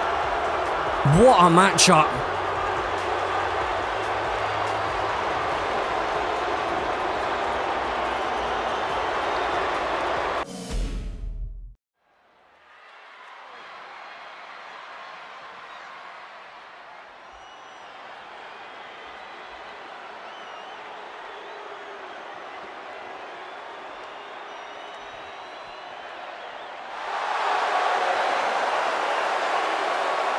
The following contest is scheduled for one fall. Making his way to the ring from Ayr, Scotland, weighing in at 254 pounds, the Scottish Warrior, Drew McIntyre. Ladies and gentlemen, as we move on with the show, we're into one of the most anticipated matchups of the entire card here at Bash in Berlin, as Drew McIntyre is looking to get some revenge on the tribal chief Roman Reigns here this evening. But Roman Reigns also looking for some revenge himself over the Scottish psychopath who intercepted him during his return back at Money in the Bank. And arguably, Drew McIntyre could be the reason why Kevin Owens is the World Heavyweight Champion here today. Because if Drew McIntyre did not intercept Roman Reigns on that night, then surely Roman Reigns would have ensured that Kevin Owens did not walk out of Money in the Bank with that championship.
So the tribal chief Roman Reigns in his first singles matchup of WWE 2K25 Universe mode, and it comes here at Bash in Berlin against Drew McIntyre.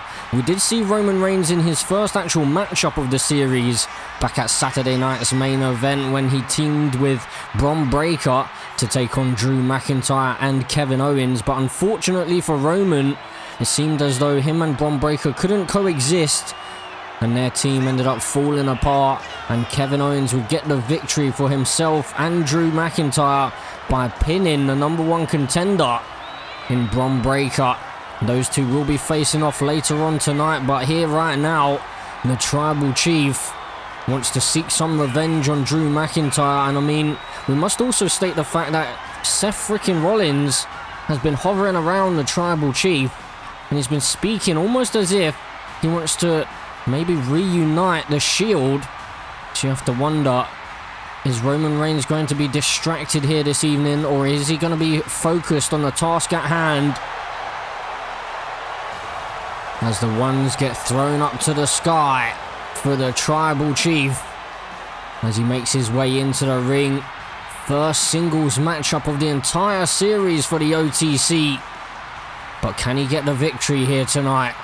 It's a big challenge, as Drew McIntyre is the Scottish psychopath after all. And you have to wonder, the victor of this match could potentially maybe have an argument as to why they should be the #1 contender for the World Heavyweight Championship.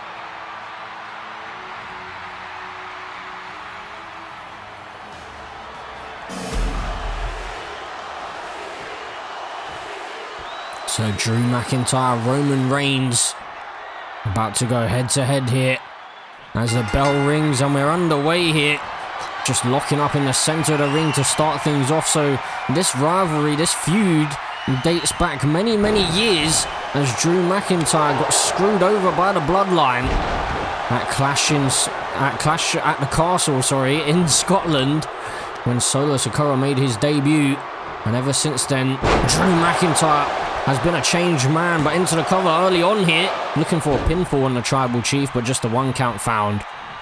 And I mean, last year in WWE 2K25's Universe Mode series, we did see Drew McIntyre and Roman Reigns go head to head, back when Roman Reigns was the WWE Undisputed Champion. And I believe it may have even been that Survivor Series that these two clashed. And Roman Reigns was victorious on that occasion, retaining the championship. And then Drew McIntyre would go on to head over to Monday Night Raw and feud with CM Punk of all people, getting themselves involved in Inferno matches, I Quit matches. But as of right now, these two looking to maybe settle the score and potentially even get themselves into the World Heavyweight Championship title picture. But Roman Reigns now just cranking away at the arm here, really targeting the shoulder of Drew McIntyre. Almost has Drew McIntyre at his mercy right now. And the Tribal Chief just systematically slowing down the pace, but Drew McIntyre reversing that into an armbar of his own, targeting the shoulder of the Tribal Chief and cranking away here. And Roman's struggling slightly. Drew McIntyre just trying to outpower the Tribal Chief. It's not very often that anyone can do exactly that, but hold on a second. Oh, wait, hold on. What? Oh my God. What is Seth freaking Rollins doing? Well, Seth, dressed in the Shield gear, making his way down to ringside, I believe, but Roman Reigns looking to steal the victory off of the distraction, but Drew McIntyre able to kick out. Well, what on earth is Seth doing? He's down here at ringside. Well, whose side is he on?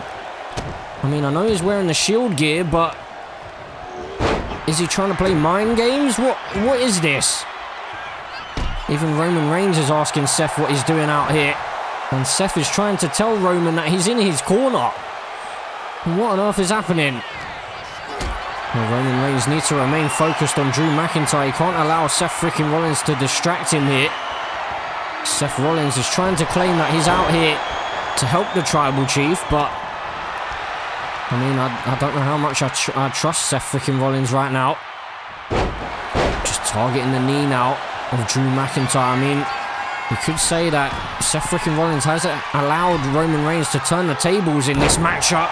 Big body splash off the top rope into the cover, looking for the victory, as Seth Rollins just watches on, but a kick out found by Drew McIntyre. So Seth freaking Rollins is staying out here at ringside. But again, I don't know how much I trust Seth freaking Rollins here, but Drew McIntyre could be in big trouble. And I mean, it's like I said before, the tables have been turned since Seth freaking Rollins made his way out here, but a drive-by connecting by the Tribal Chief. And Drew McIntyre has been busted wide open, looking for an elbow drop, but Drew able to avoid it. Back to his feet. Now off the ropes goes Roman Reigns. A dangerous position to be at when it comes to Drew McIntyre, but a big elbow connects on the jaw of the Tribal Chief. Well, Drew's got to feel a little bit frustrated here because, I mean, since Seth freaking Rollins got himself involved, Roman Reigns has been all over Drew. And now Roman, the Tribal Chief, is setting up for the spear. Connecting. This could be all over. Roman into the cover. Seth Rollins looks delighted here for the victory, but no. Drew McIntyre able to kick out. And Roman just soaking up the WWE Universe here. And now Roman Reigns into the corner. Big knee connecting on the jaw of Drew McIntyre. Now Roman just dragging Drew into the corner, face first into that turnbuckle, maybe trying to open up that wound a little bit more. But Drew able to find the reversal of his own. Big power slam connecting. Now stomp away at the head of the Tribal Chief. And Roman Reigns is in big trouble now. Drew McIntyre is going to head up to the top rope. It's not often that we see either of these two at the top rope, but both of them have decided to try and go for an elbow drop in this one, and both of them have missed. Drew McIntyre now as the Tribal Chief in position, but Roman Reigns able to find a reversal and somehow avoid this future shock DDT. And now Drew McIntyre is in deep trouble. Superman punch couldn't quite connect. Drew was able to avoid it. He saw it coming this time and into a Claymore kick connecting on the jaw of the Tribal Chief. This has surely got to be it for the victory. No! Roman Reigns is able to kick out a 1 count. I mean, the referee was a little bit slow into the count, but even so, off of a Claymore kick to kick out at 1, that's some kind of resiliency that only the Tribal Chief holds. Drew McIntyre targeting the knee of Roman Reigns. And Roman Reigns now could be the one that's in trouble. Seth Rollins just watching on the outside. He's not really getting himself involved here. And now Drew McIntyre again. Future shock DDT connecting this time. And Seth Rollins, I can't tell whether he's pleased or not, but into the cover, looking for the victory, but no. Roman Reigns able to power out once again. And now Drew McIntyre with Roman back on his feet, sending him off the ropes. Roman needs to be careful here, because Claymore kick could be inbound, which it is. And connecting on the jaw and into the cover for the victory. Drew McIntyre, no. Roman Reigns able to power out. And now big power bomb connecting from Drew McIntyre, and Roman wisely rolling to the apron here, trying to create some space between him and a Scottish psychopath. But Drew McIntyre isn't about to allow Roman any kind of peace or any kind of space to recover. Big clubbing blows. And the final hit, 10 beats of the Batron, taking a leaf or a page out of Sheamus's book, I guess. His old friend. But now Drew McIntyre targeting the Tribal Chief once more. Not allowing Roman Reigns any time to recover here, just sending him into the barricade. And Drew McIntyre looking to inflict as much punishment as he can on the outside. But Roman Reigns finds a big elbow, big reversal, and he heads into the ring on his own accord. And well, I'm not sure how wise that was from Roman, but he's still able to find a big elbow and fight his way out the corner. Roman Reigns now heading across the ring and driving Drew McIntyre face first into the turnbuckle, backing it up and into a big clothesline. And the Tribal Chief just speaking to Seth freaking Rollins. They're asking why Seth is out here, but now going for the spear again here. Roman Reigns connecting with a spear for a second time to put down the Scottish psychopath. Is it going to be enough? He needs to drag him away from the ropes and away from Seth freaking Rollins. Probably a wise decision, because you don't know what Seth freaking Rollins is planning, being out here, but into the cover, no. Drew McIntyre again able to get that shoulder up. Seth freaking Rollins, really don't trust him being out here at ringside, and I'm sure that both of these two probably feel the same. Neither man is going to know what's going on in the head of Seth freaking Rollins right now. But they can't afford to be thinking about that. Roman Reigns could be in trouble though. Drew McIntyre slamming him spine first into the canvas. Now Drew backing it up into the corner. Drew McIntyre setting up for the Claymore, connecting onto the Tribal Chief, busting him wide open. And this has surely got to be it. Into the cover. No, Roman Reigns is still in this one. And Drew McIntyre cannot believe it. And what more has he got to throw at the Tribal Chief? Some ground and pound of frustration boiling over for Drew here.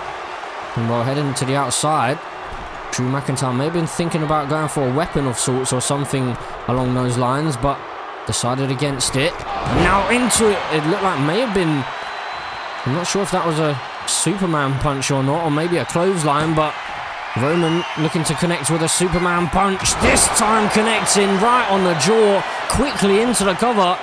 Can he get the victory off of the Superman punch? No. Drew McIntyre powers out once more. And Drew this time the wise one to head to the apron. It must also be said that we haven't seen the Wise Man in quite some time, ever since he got dropped on the top of his head by Kevin Owens off of that package pile driver. But now Drew McIntyre playing up to the WWE Universe. I'm not sure how wise that is. You want to stay on the offense and looking for a headbutt, but he couldn't connect with that one. Roman Reigns now sending Drew off the ropes and looking for the spear, but Drew connecting with a DDT instead. And that could be a big turning point. Now Drew McIntyre heading up to the top rope once more. Roman Reigns slowly back to his feet. What is Drew McIntyre planning here? Looking for a Superman punch of his own off of the top rope. Now Drew just talking to Seth freaking Rollins. I can't quite make out what he was saying just then, but he was saying something to Seth freaking Rollins. Well, just now he's asking why Seth Rollins is even out here. And Seth is just shrugging it off, but Glasgow Kiss connecting and into the cover. This could be all over. Drew McIntyre for the victory. He's done it. Drew McIntyre puts down the Tribal Chief. Here is your winner, the Scottish Warrior, Drew McIntyre. Now, well, Drew McIntyre gets the victory here over Roman Reigns, but I mean, what is Seth freaking Rollins doing out here? And well, now Seth freaking Rollins in the ring, looking to shake hands with Roman Reigns. But Roman is having absolutely none of it. And Roman's out of it, and Seth freaking Rollins seems a little bit confused, but I'm not sure why, to be honest. Roman just lost the match.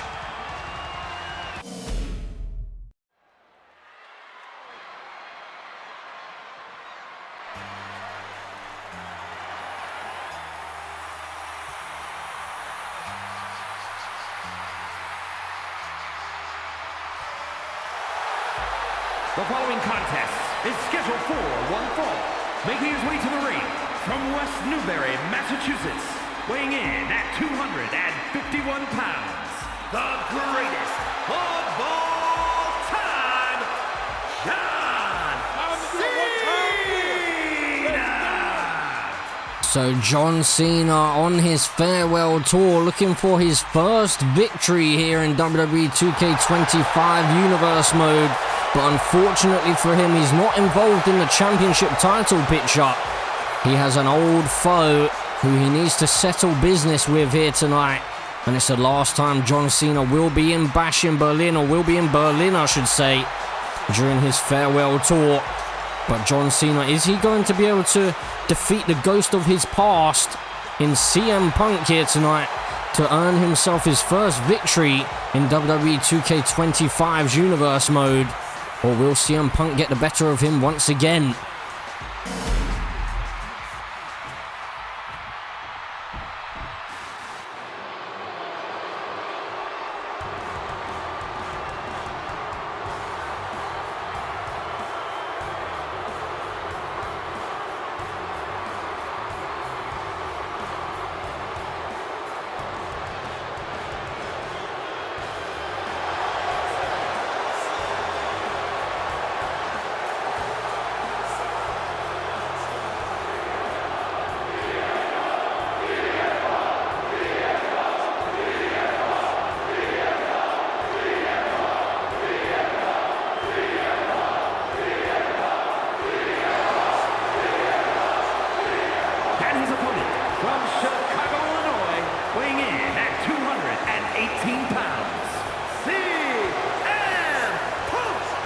So CM Punk and John Cena are about to go to war, perhaps for the final time, as CM Punk has been stating that he believes that the pressure of the farewell tour is getting to John Cena, and John Cena can't actually handle the pressure. But I guess this is where pressure can either make a diamond or it can crush you. So which one of these two men are going to crumble under the pressure, and which one's going to become the diamond here tonight? Because you have to think as well that whoever wins this matchup, similarly to the matchup between Roman Reigns and Drew McIntyre, whoever is victorious here definitely has a shout at being involved in that championship title picture over on Friday Night SmackDown. And I'm sure that CM Punk would love to be the man to stick it to John Cena and ensure he can't get that championship. So John Cena looking for that 17th World Championship. CM Punk looking to stop him from making history. But here tonight they go head to head and they battle it out. Once again, just like the old days. But this time no championship is involved.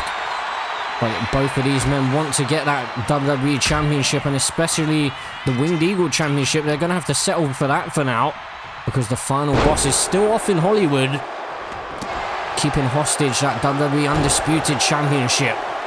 It must also be said that Jacob Fatu, the Samoan Werewolf, has that Money in the Bank briefcase. But the final boss doesn't seem to want him to be cashing in that briefcase, at least not on the Winged Eagle Champion, so we'll have to wait and see what happens there. But CM Punk with a drop kick, connecting on the button of John Cena.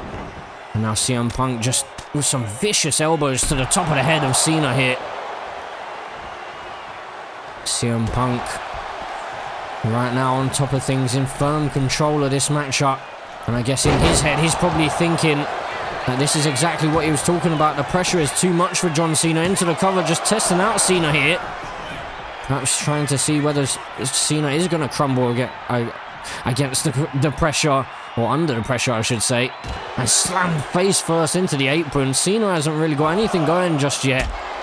Of course it is early days in this matchup, but still, you don't want to allow a veteran like CM Punk to get too much offense in. CM Punk back at WrestleMania was victorious against Stone Cold Steve Austin of all people, whereas John Cena was unsuccessful with the World Tag Team Championships, teaming up with Truth of all people, losing out those tag team titles to the Authors of Pain. The CM Punk had a victorious night back at WrestleMania, whereas John Cena, seems like WrestleMania was the beginning of this losing streak that he's on. CM Punk now up on the top rope. What is he thinking here? CM Punk just giving John Cena no chance to recover here. And now CM Punk locking in the Anaconda Vice. This is something we saw him do against Drew McIntyre in that I Quit match. And Drew McIntyre did actually tap out on the outside, but the referee didn't see it on that occasion, so I'm surprised that CM Punk risked it here tonight, because John Cena could have tapped out on the outside and it wouldn't have mattered here. And a wicked clothesline, almost taking the head off of John Cena. And while the WWE Universe is seemingly getting behind CM Punk a little bit here, John Cena really struggling right now. He needs to try and turn the tables in this one. Now Cena able to find a reversal, and now John Cena, well, he's building some momentum now. The shoulder tackles. CM Punk all too familiar with the 3 moves of death. John Cena connecting, and now into the cover. A little bit desperate from John Cena here. Can he do it for the victory? But no, CM Punk able to power out and get the shoulder up. And now Cena sending Punk off the ropes. And a big shoulder tackle connecting once again. And John Cena, could he maybe be thinking about that 5-knuckle shuffle perhaps? I believe he is. John Cena about to go for it. The 5-knuckle shuffle connecting right on the button for CM Punk. And now John Cena could be looking to put away Punk here after having absolutely no offense. But Punk able to find a reversal of his own. And now Cena's been caught. Punk with Cena up on his shoulders. GTS connecting, and that could be it. It could be all over. Punk scrambles into the cover for the victory. No, John Cena able to power out. He's hanging in there. He doesn't want another loss on his record, I'm sure. The WWE Universe don't want Cena and Punk to stop fighting, and I can understand why. Because this is probably the last time, maybe the last time that we ever see these two in the ring together. But hold on a second. Oh my word, what on earth is he doing here? Randy Orton? Well, he's the #1 contender for the Winged Eagle Championship right now. Is he here? Oh my word, he's here. Cena, don't turn around. RKO by the Viper to John Cena. And well, why has Randy Orton done that? RKOing John Cena and hightailing it out of here, perhaps trying to cost Cena the matchup, but Punk He seems a little bit confused here, just looking over at Randy Orton with absolute confusion on his face. Is he going to take advantage? It doesn't seem like it. Punk wants to head up to the top rope, maybe thinking about finishing things himself. I don't think he wants the scraps of Randy Orton. And CM Punk seems very distracted right now. He doesn't really know what to do. Cena finding a reversal though, looking for another shoulder tackle, but CM Punk saw that one coming, was able to find a reversal. And a big elbow drop by CM Punk. It could have been a mistake for Punk not to pin Cena off of that RKO, but into the cover, and Cena able to power out. Cena just about having enough time to recover after that RKO. CM Punk may have just missed an opportunity, a big opportunity there to get the victory. But now John Cena looking to turn the tables here. CM Punk finds another reversal. Seems to almost be in the head of John Cena. But Cena now, well, into a roll-up, looking to steal the win here. Is he going to do it to pin CM Punk? But CM Punk finds a reversal. Is he going to steal it, perhaps? No, kick out found by John Cena. So the best in the world versus the greatest of all time here. And now John Cena up on the shoulders again. And into the GTS, connecting again for a second time. This has got to be it, surely. CM Punk for the victory. No! Well, Cena could be tapping into that Super Cena that we know so well. He's not lying down easily here tonight in Bash in Berlin. He's already suffered 2 go-to-sleeps and also an RKO as well for good measure. But he's still hanging in there. A lesser man would have been down and out. But CM Punk now just mocking John Cena in the corner. Cena finds a reversal. CM Punk took a moment too long. Now Cena with Punk up on his shoulders. I thought maybe for a second he may have been going for the attitude adjustment, but he decides against it. Drives Punk face first into that turnbuckle. And now backing it up, John Cena charging in with the knee to the jaw. And CM Punk is the one in trouble now. Cena just trying to drag Punk away from the ropes here. Maybe thinking about that STF perhaps. Or is he maybe thinking about another 5-knuckle shuffle? Well, it doesn't matter because CM Punk making his way back to his feet. And now John Cena slamming Punk down to the canvas. Off of the power slam, looking for the victory off of that move. Can he do it here? Cena a little bit desperate, but just the 1 count found this time for the greatest of all time. A big clubbing blow to the midsection for Cena. And now John Cena with CM Punk up on his shoulders and drops him down and almost taking the head off of CM Punk. And they're connected with that second rope on the way down. But John Cena just taking his time now. It's unlike John Cena, into a monkey flip out of the corner. And Cena now, out to the apron, heading up to the top rope. John Cena pulling out all the stops on a 5-knuckle shuffle off of the top rope, looking for the victory. That could be it. John Cena for the win, no. Can't quite put an end to his losing streak, at least not for now. Hold on a second. CM Punk's in big trouble because the STF is locked in the center of the ring. CM Punk knows this move all too well. Is he going to tap out here? No, he's able to find an elbow to the jaw. Make it a couple of elbows to break the hold. Now Punk with Cena, but Cena finds a reversal. Punk out on the apron. Big forearm. And now Punk off of a springboard into the clothesline connecting. And Punk is signaling for the end. Is he going to maybe go for another go-to-sleep here? Well, at least not right now. Into a big spinning kick. And now Punk heading up to the top rope. Looking for the elbow drop. Can he connect? He does, right on the heart of John Cena. And CM Punk is closing in on the win here. Is he going to put Cena away? Cena up on the shoulders. GTS connecting again. This has got to be it. Cena busted wide open to rub salt in the wound. No! Cena powers out again. How on earth is he still in this matchup? CM Punk showing frustrations here, but he's signaling again for the beginning of the end. But Cena this time with a reversal and attitude adjustment connecting for Cena. Into the cover, hooks the leg, looking for the victory. Can Cena do it? No, CM Punk just about gets the shoulder up once again. Well, who on earth is going to walk out as the victor here at Bash in Berlin. Back and forth we go between these two. Into the Falcon Arrow by CM Punk. Cena finds a reversal again here. Both of these men know each other so well, but John Cena was looking for that stunner off of the springboard, and Punk once again signaling for the GTS. But has he maybe signaled for that one too many times, perhaps? Well, maybe throwing a curveball at John Cena here, was looking for something off of the springboard. And Cena driving Punk down to the canvas. This could be all over.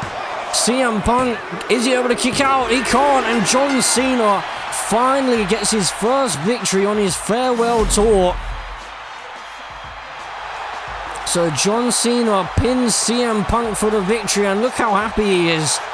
Finally, John Cena gets his hand raised, and John Cena could well and truly be in line for that Winged Eagle Championship, which is currently held by Dirty Dominic Mysterio. But hold on a second. Well, speaking of the champion, here he is. Well, to put a bit of a downer on the party, I guess you could say, Dominic Mysterio making his way down to the ring. We did see Randy Orton earlier. He's obviously delivered an RKO to Dominic Mysterio, Damian Priest, and now John Cena as well. But Dominic Mysterio seems to like the challenge of John Cena on his farewell tour. But can Cena gain the 17th World Championship?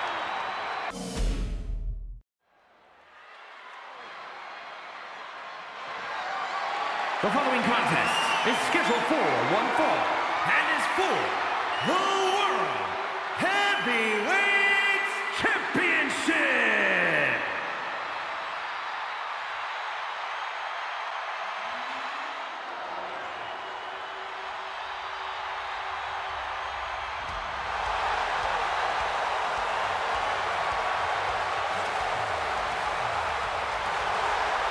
And ladies and gentlemen, as we move on into the main event of the evening, we have the badass of WWE, the former World Heavyweight Champion, using his rematch clause here tonight to try and regain the World Heavyweight Championship, following on from all the distractions and all the shenanigans that happened back at Money in the Bank.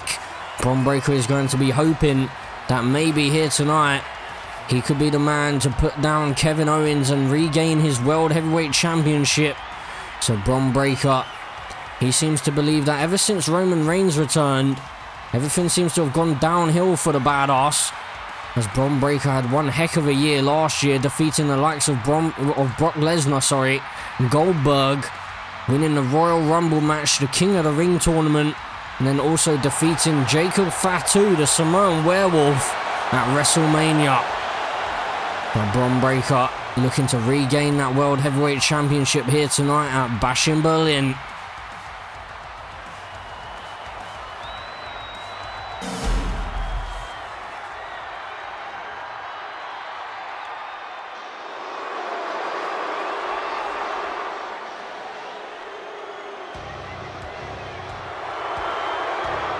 And well, here is the World Heavyweight Champion.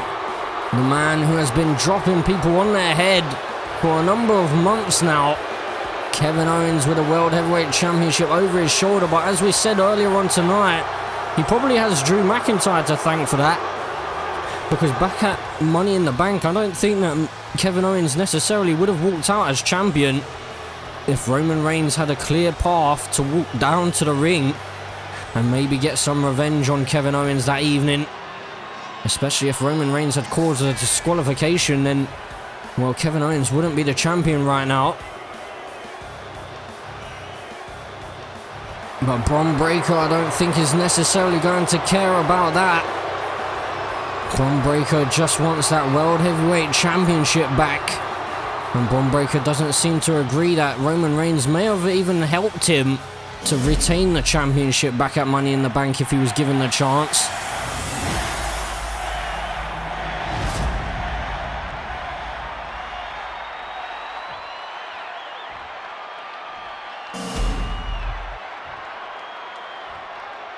Introducing the challenger from Woodstock, Georgia, weighing in at 230 pounds, Braun Breaker.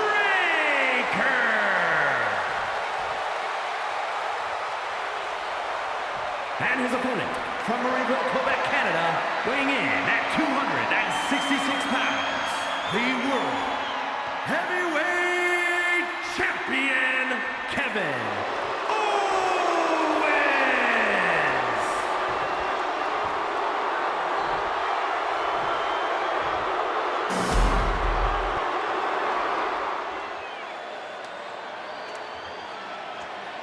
So Kevin Owens hands over the championship, but will that be for the final time? Or will Bron Breakker be the man to walk out with the title here tonight? Kevin Owens seems to have Bron Breakker's number at the moment though, so although Bron Breakker is the badass of WWE, there just seems to be something about Kevin Owens that he can't quite seem to crack. And now right out the gates, Bron Breakker exploding into a shoulder tackle and then delivering a fist drop as well. But you have to think that hopefully for Bron Breakker, he doesn't have to worry about any more shenanigans here this evening. And maybe, just maybe, he can regain that World Heavyweight Championship that he worked so hard to gain in the first place. But Kevin Owens last year spent the latter half of the year walking around with that Winged Eagle Championship himself. But of course he had stolen it from the WWE archives. And then it was returned after Triple H made a big return at WrestleMania and was able to defeat Kevin Owens on night 2. But on night 1, it must be said that Kevin Owens put down his former best friend in Sami Zayn. And Sami Zayn has not been seen since, after being dropped on the top of his head on multiple occasions, even through the announce desk as well. And hold on a second, well, Jacob Fatu with a briefcase, is he going to cash in? Kevin Owens is daring him to. Although Kevin looks a little bit concerned, but Jacob Fatu just teasing here perhaps. And now Bron Breakker, well, it seemed like he was calling for Jacob Fatu to get back there, but he needs to remain focused on Kevin Owens because the World Heavyweight Champion should be his priority right now. And now off for the ropes. They've been looking for a sidewalk slam, but Kevin Owens finds a big reversal, so Jacob Fatu just showing that he has that power still, he has that briefcase, and if he wants to use it, then at any given moment he could decide to. But here tonight, obviously, he doesn't want to cash in on that World Heavyweight Championship, and it didn't seem like the most opportune moment, so probably a wise decision from him in the end. Big shoulder tackle connecting for Kevin Owens into the cover, looking for the victory over Bron Breakker, but just a 1 count found. So yeah, the question has to be asked as to whether Jacob Fatu will cash in that briefcase, because going by what the final boss had to say, he seemed to believe that he just wants Jacob Fatu to hold on to that thing. And I guess keep it safe is probably his thoughts.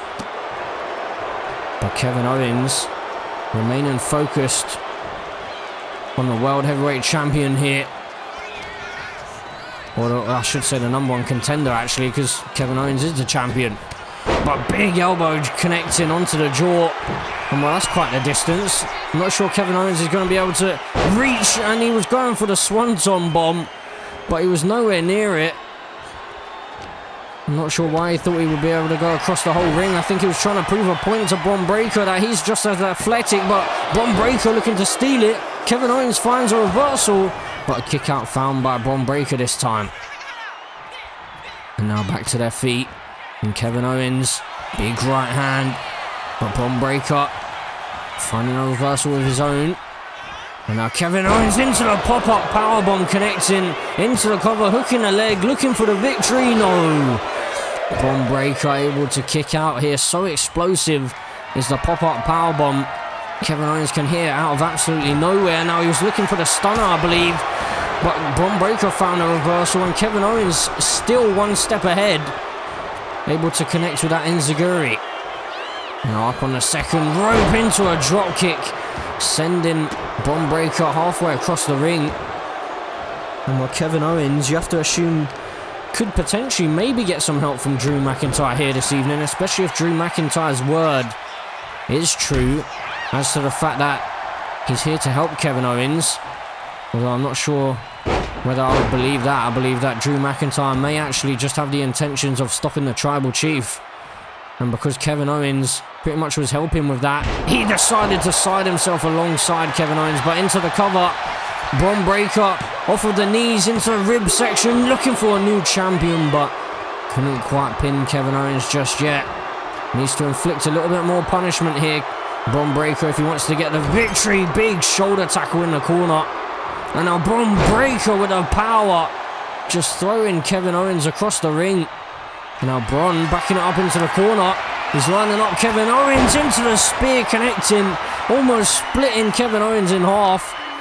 And while Kevin Owens a little bit close to the ropes here, Bron Breakker has to drag the body away, but that's crucial seconds that could cost him this matchup. Into the cover, but Kevin Owens able to power out. And those split seconds that Bron Breakker spent trying to drag Kevin Owens away from the ropes may have just cost him the championship there. Now Bron Breakker driving Kevin Owens down to the canvas. Up to the top rope he goes. Bron Breakker now sizing up Kevin Owens.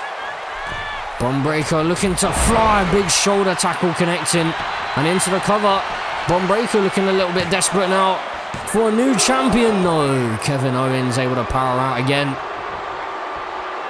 And while Bron Breakker, you have to think, is Kevin Owens inside his head? Because Kevin Owens has defeated him a couple of times on Monday Night Raw, defeated him for the World Heavyweight Championship. Hold on a second, looking to steal the victory to defeat him again. But Bron Breakker finds a reversal off of the roll-up, but a kick out found by Kevin Owens. And obviously at Saturday night's main event as well, Kevin Owens did pin Bron Breakker for the victory in that tag team match, where we saw Drew McIntyre and Roman Reigns as well. But Kevin Owens now is feeling it. Psyching himself up here, trying to put an end to Bron Breakker's pursuit of the World Heavyweight Championship. Double foot stomp to the elbow. Kevin Owens just taking his time. That could be a big mistake here, but he remains in control, at least for now. Kevin Owens always seems to be one step ahead of Bron Breakker. And is that going to be the case here? Bron Breakker could be in trouble. The stunner connecting and hooking the leg. Kevin Owens near the ropes, but oh, a kick out at one here. Well, I wasn't expecting that. Bron Breakker kicking out at one, but Kevin Owens still showing his confidence here. Doesn't seem to be thwarted in any shape or form. And now Kevin Owens heading up to the top rope, looking for that big splash connecting. He's won a couple of matches against Bron Breakker with that splash, but he's not finished just yet. He wants to put an exclamation point on this one. What is Kevin Owens doing? Kevin Owens now, not sure what he was going for. Maybe thinking about that powerbomb on the apron perhaps, but Bron Breakker was able to find a reversal, and now Bron Breakker deadlifting up Kevin Owens, and then the knees to the midsection again. And Kevin Owens is the one that's in trouble now. Bron Breakker tossing him across the floor on the outside. Bron Breakker allowing the frustrations to build and trying to use that pent-up energy. Now, a sidewalk slam onto the concrete floor, targeting the spine of Kevin Owens. And Kevin Owens was charging in for a clothesline there, but Bron Breakker was able to find a reversal and sending him into the steel steps. Ribs first, and now big elbow drop to the spine as well to follow. Bron Breakker, maybe a wise decision to break up the count just then, but I'm not sure how wise it was to fly off the top rope. That could have spelled disaster, and a big boot connecting by Kevin Owens, who looks to turn this one around, looking to send Bron Breakker into the steel steps, but Bron finds a reversal. Kevin Owens put the brakes on before he crashed into the steel steps again, but he hasn't moved here, and Bron Breakker needs to consider the fact that he can't win the championship via a count out. Kevin Owens taking his time. Is he going to head back into the ring or not? That's the big question, I suppose. Well, Kevin Owens surprisingly heading back into the ring here. And off the ropes he goes. Bron Breakker looking for the spear, but Kevin Owens off of the knee to the face, and he's got his feet on the ropes to steal the victory, but no.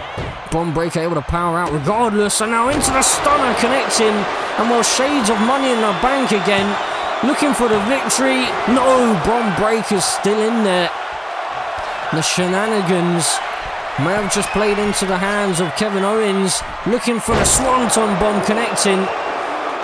Similarly to Saturday night's main event and Money in the Bank, the offense just piling up on top of each other against Bron Breakker here. Now Bron sent off the ropes here. Kevin Owens is sizing him up. May have been thinking about that pop-up powerbomb, but luckily for Bron, he found a reversal. Now Bron Breakker into a standing moonsault. This could be a crucial point in this matchup. Bron Breakker now in the corner. He wants Kevin Owens back to his feet. Kevin does get back to his feet. And now may have been looking for that stunner once again, Kevin. I think Bron was looking for that spear, but now looking for a submission hold. Is the champion going to tap out off the single leg Boston Crab? He's able to find a reversal, find a way out of that one. Now hoisting up Bron Breakker here. Kevin Owens drops him on the back of his head. And Kevin Owens just smirking to the WWE Universe, but I don't think he realized that Bron Breakker was back to his feet so quick. Now Bron Breakker sending Kevin Owens off of the ropes here and into the spear connecting. And well, you got to think that's surely it. Kevin Owens, is he down and out? New World Heavyweight Champion. Bron Breakker regains the title. Here is your winner, and the new World Heavyweight Champion, Bron Breakker. Well, after all the shenanigans and the past couple of months, Bron Breakker finally has the World Heavyweight Championship back over his shoulder.